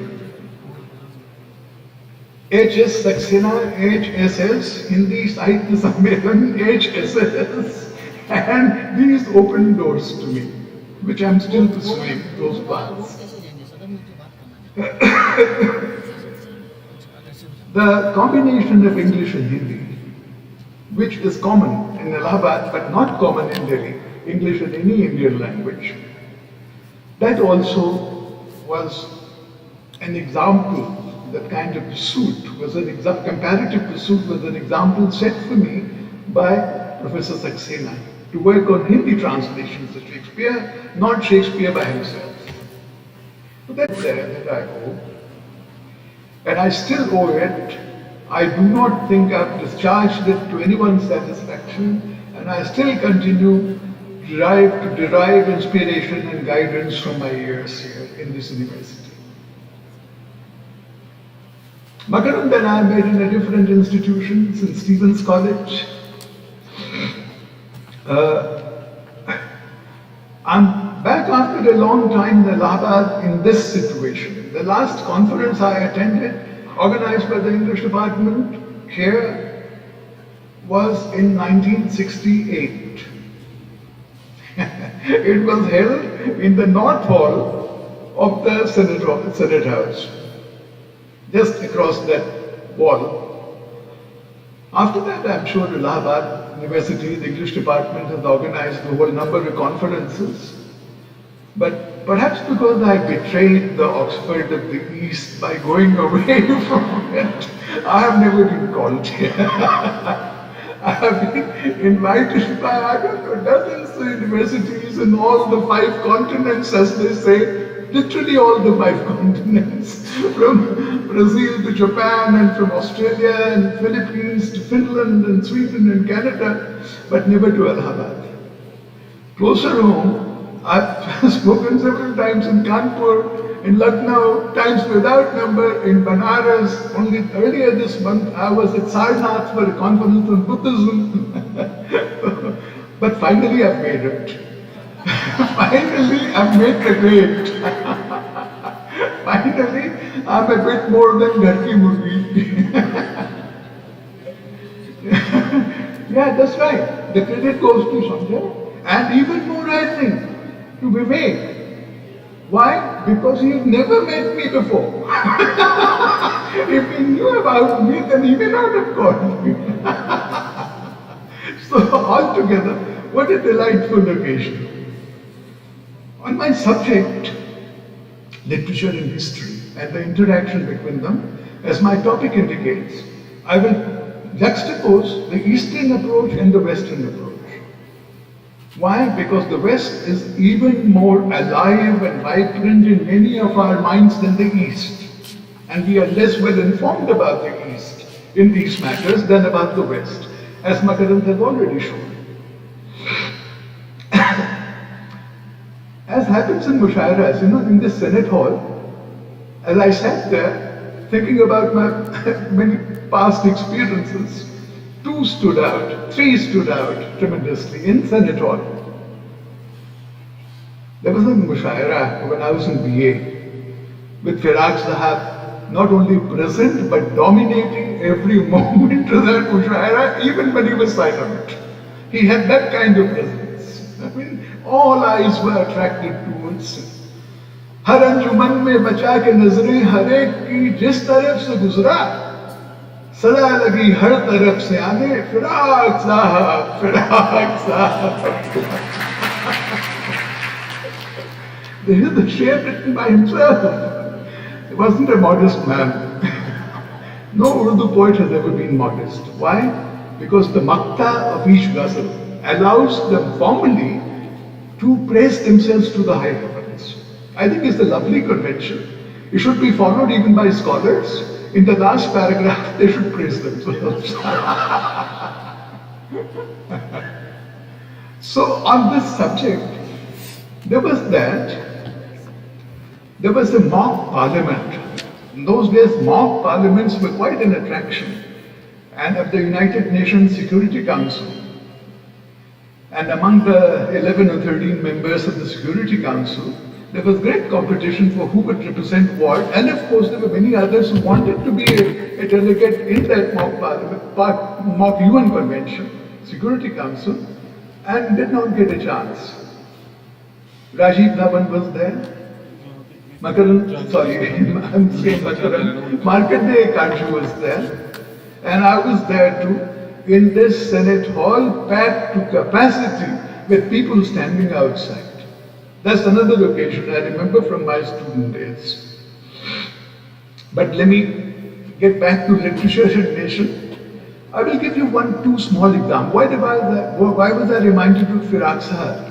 In all mushairas, there is the tradition that a poet comes to the mic, no shama these days, to the mic, and he recites 1 or 2 or 3 separate shares, ashar, just to test the audience. And then he recites a whole ghazal. So let me recite 2 shares. Not Urdu shares, but English shares. The connection between literature and nation and the tendency, more prominent recently, to read literature for history, to read literature as history, has been quite prominent, especially among a certain ideology of critics. Once in Delhi, about 10-15 years ago, a young researcher, solid materialist in his approach, he said, in his paper, he said, Premchand's Godar is a good novel, is a good enough novel, but there is not enough history in it. I think it's a better novel because of that. If Premchand's novel yielded more history, it will be less of a novel. And one example that he gave was कि प्रेमचंद ने दिखाया कि होरी और किसान जो हैं कैसे मरे जा रहे हैं, उनका आर्थिक शोषण हो रहा है, लेकिन प्रेमचंद ने ये नहीं बताया कि तब लगान का दर क्या था. तो ये उनकी शिकायत थी. तो नाम्बर जी थे, नाम्बर जी बाद में बोले, जैसा उनकी आदत थी, जैसा उनका ओहदा था, वो बाद में बोले. उन्होंने उसकी तरफ देख के कहा कि याद रखिए, प्रेमचंद उपन्यासकार थे, प्रेमचंद पटवारी नहीं थे.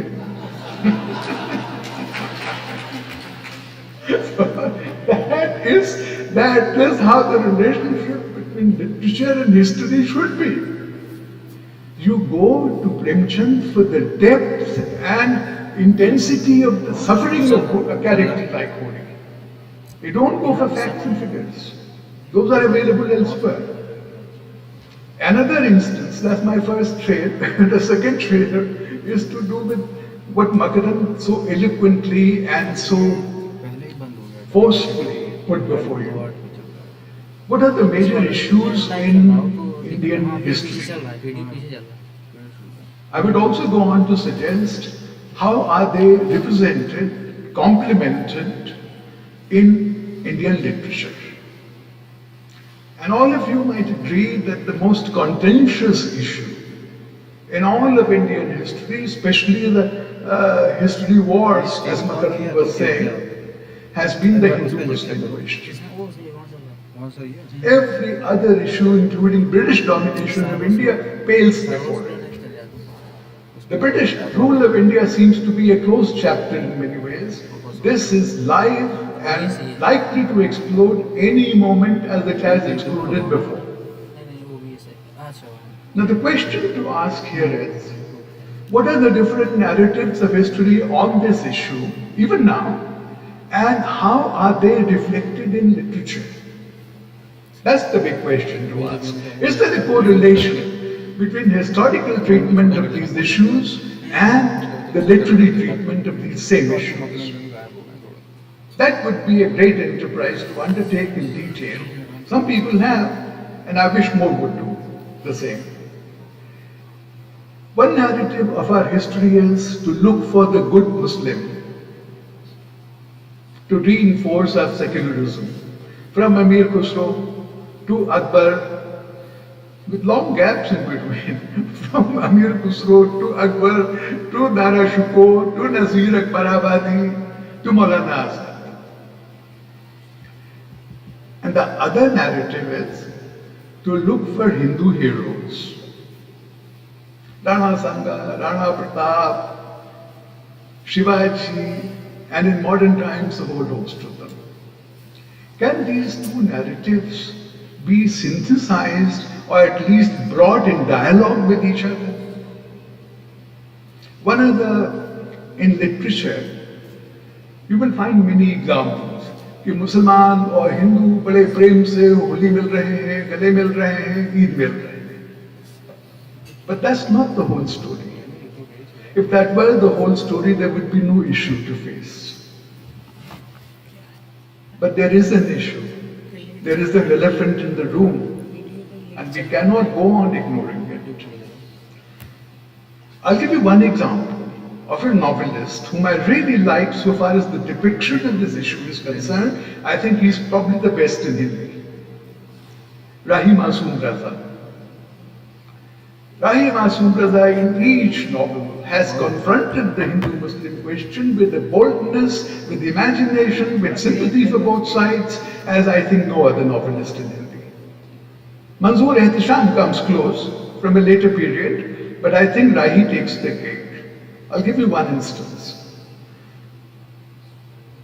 A Hindu and a Muslim are close friends. Then they're close friends in childhood. Then they're separated. The Muslim has gone to Aligarh Muslim University, he's got married. Then the Hindu also comes to Aligarh Muslim University to study, and they meet. And the Muslim says to the Hindu immediately, he says, come home.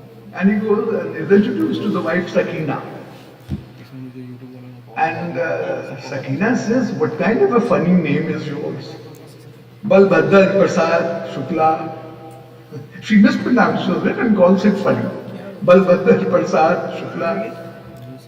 And he says, my name is what it is. If you mispronounce it, it's your problem. Then the Muslim boy says, stay on and have a meal with us. Have dinner with us. And he says, मैं मुसलमानों के यहाँ नहीं खाता.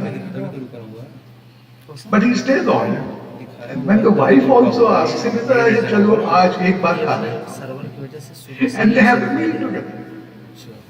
And when they have had that meal, Shukla ji says, देखो सकीना, अब दोबारा मुझसे अपने घर में कभी खाने को मत कहना. एक बार खा लिया तो खा लिया. And then she says, बड़ा एहसान किया मेरे ऊपर ना खा के. जिन बर्तनों में तुमने खाया है ना, वो मैं 3-4 बार मजवाऊंगी. And he says, तुम लोग जिन बर्तनों में खाते हो ना, उनको तो एक भी बार शायद नहीं मजवाते.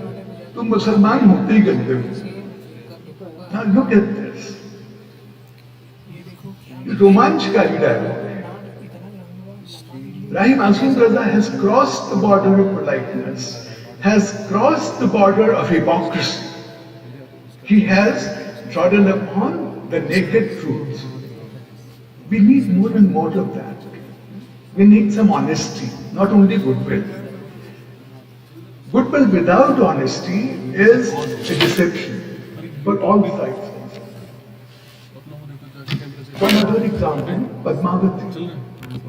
Padmavati is the most contentious of all the Hindu heroines in the Muslim period. Recently, only 3 or 4 days ago, I was gifted a new book on Padmavati by the author on Padmini. It's called Padmini, and it's a 700-page book. And the 700-page book has the subtitle Itihas or Kafya Katha Ki Jugalbandi. It's a wonderfully well-researched book by Madhav Hala. Madhav Hala was the head of the Hindi department in Udaipur. He comes from that area. He's earlier published a path-breaking book on historicizing the poet Meera.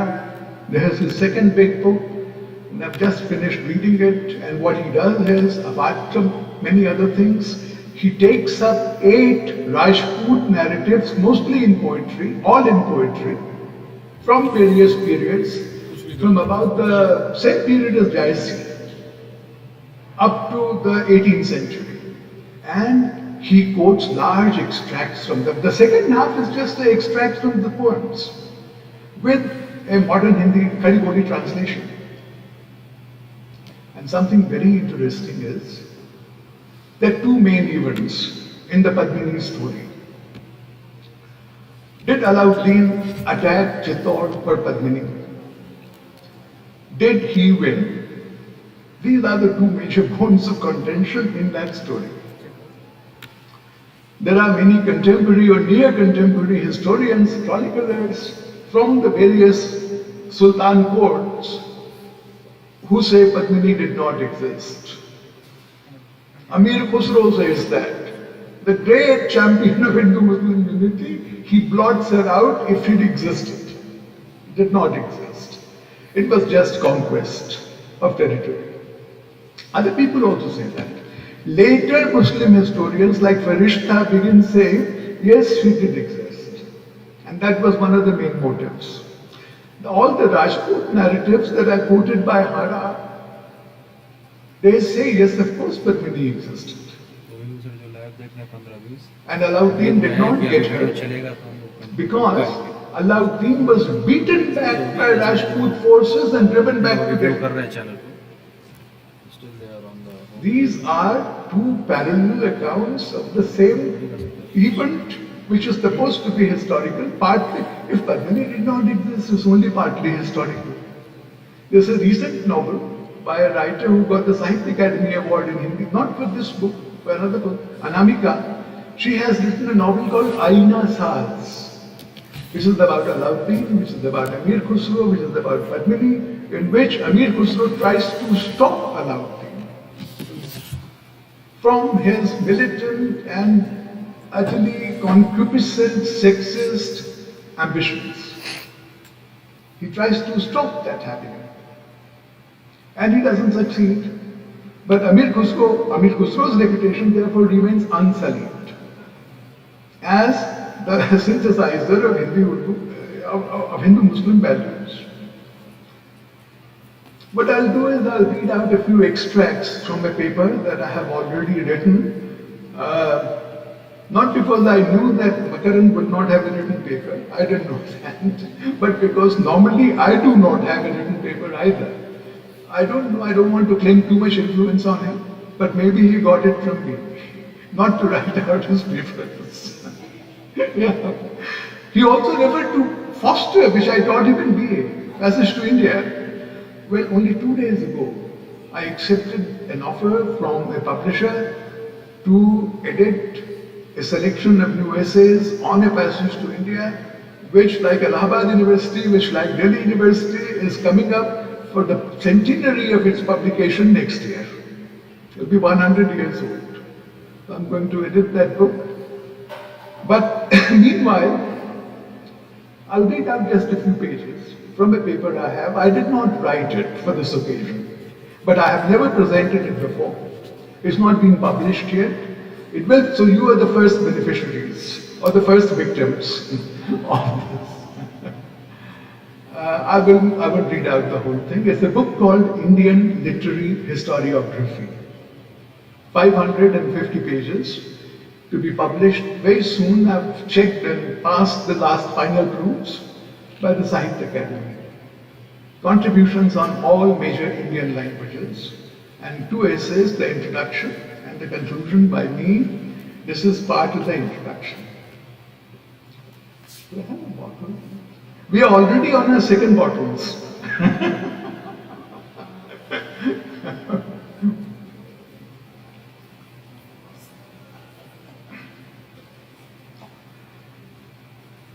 The fact that literature and history are commonly regarded as being quite similar kinds of writing,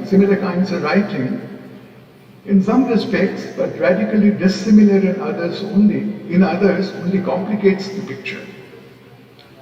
Both literature and history offer a narrative representation of reality, with the vital difference that history has traditionally laid a claim to being true, while literature is imaginative and inventive even at its most realistic.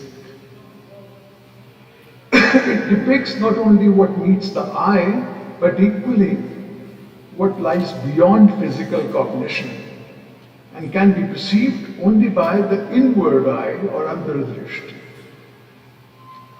Similarly, history is, or at least seeks to be, nothing if not objective, while the distinction of literature lies in its proclivity to be subjective in its very provenance, proceeding from an individual subjectivity and a specific subject position.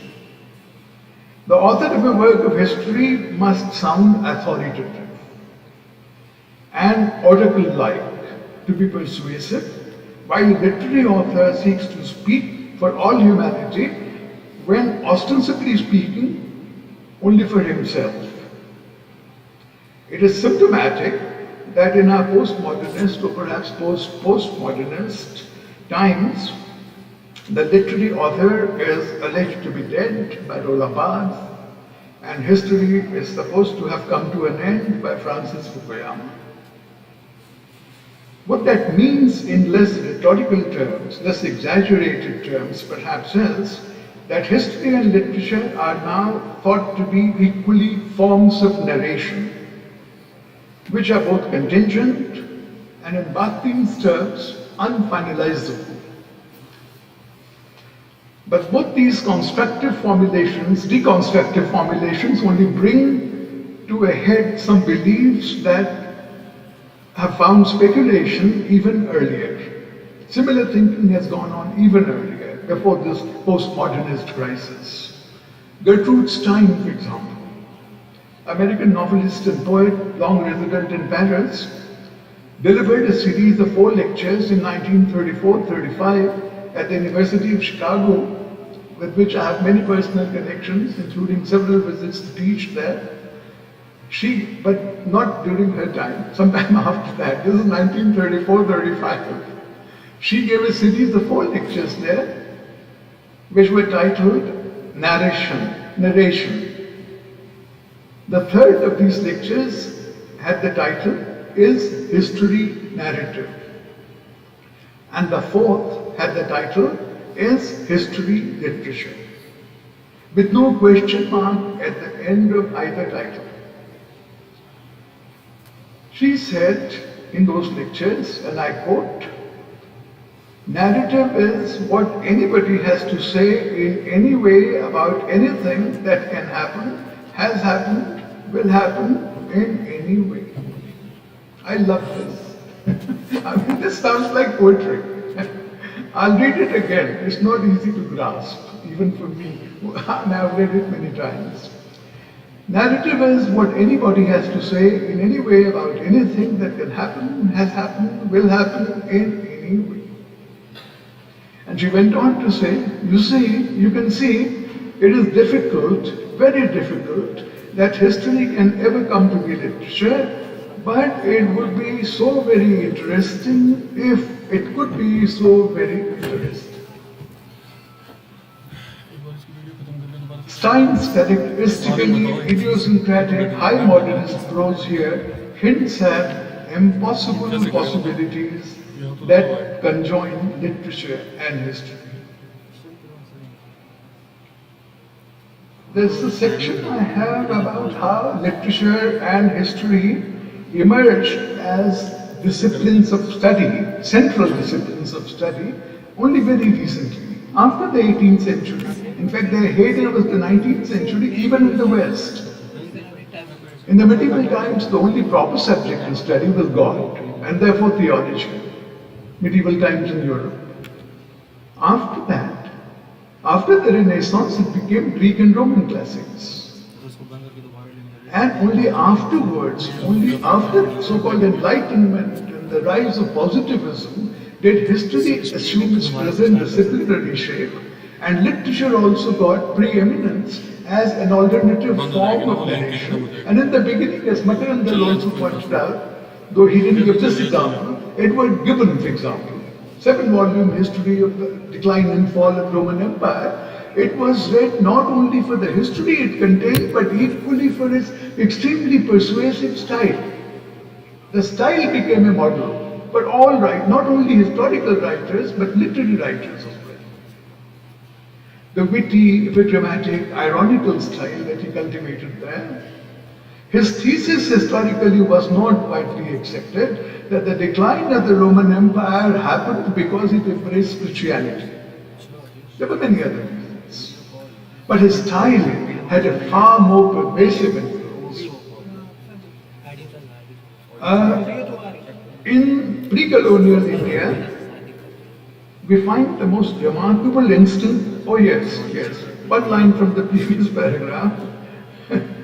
In India, Sir Yadunath Sarkar, and Makarand has already 1870 to 1958, been the founding fathers of this country. I'm here quoting Bhattacharya. He studied English literature at college for both BA and MA. And he was thus Venkatesh Chakravarti from the same book that Makarand has cited, called a self-taught historian. Not a trained historian from the classroom, but a self-taught historian, and spent all his career teaching literature and sometimes history, says Dipesh. In pre-colonial India, we find the most remarkable instances of literature and history conjoined as sister arts. But we should not even call them sister arts, because that's a Western metaphor, where the 9 muses are sisters. Here, the inspiration for all kinds of creation, literary, artistic, plastic, is Saraswati. So, just one source, not 9 muses. These are conjoined together in our own imagination rather more than the examples that are given, early examples of Ramayana and Mahabharata, which are treated as both literature and history. One is called Kavya, the other is called Itihas, Itihas, that's how it was. But what we should point out is that Itihas is seldom mentioned by itself in Indian discourse. Very often is coupled with something that is mythological. Itihas Puran. If you mention only Itihas is not enough. You have to call it Itihas Puran, and even Rabindranath Thakur has learned to call it that in recent times. Then I have a section called the Mill, Macaulay, MacDonald mockery. The alliteration is, I'm afraid, intentional, but it's also historical. They were all together, they were all saying the same thing. Mill said, Indians have no sense of history. But MacDonald was the best, who has not been quoted by Makarand already. Arthur Anthony MacDonald was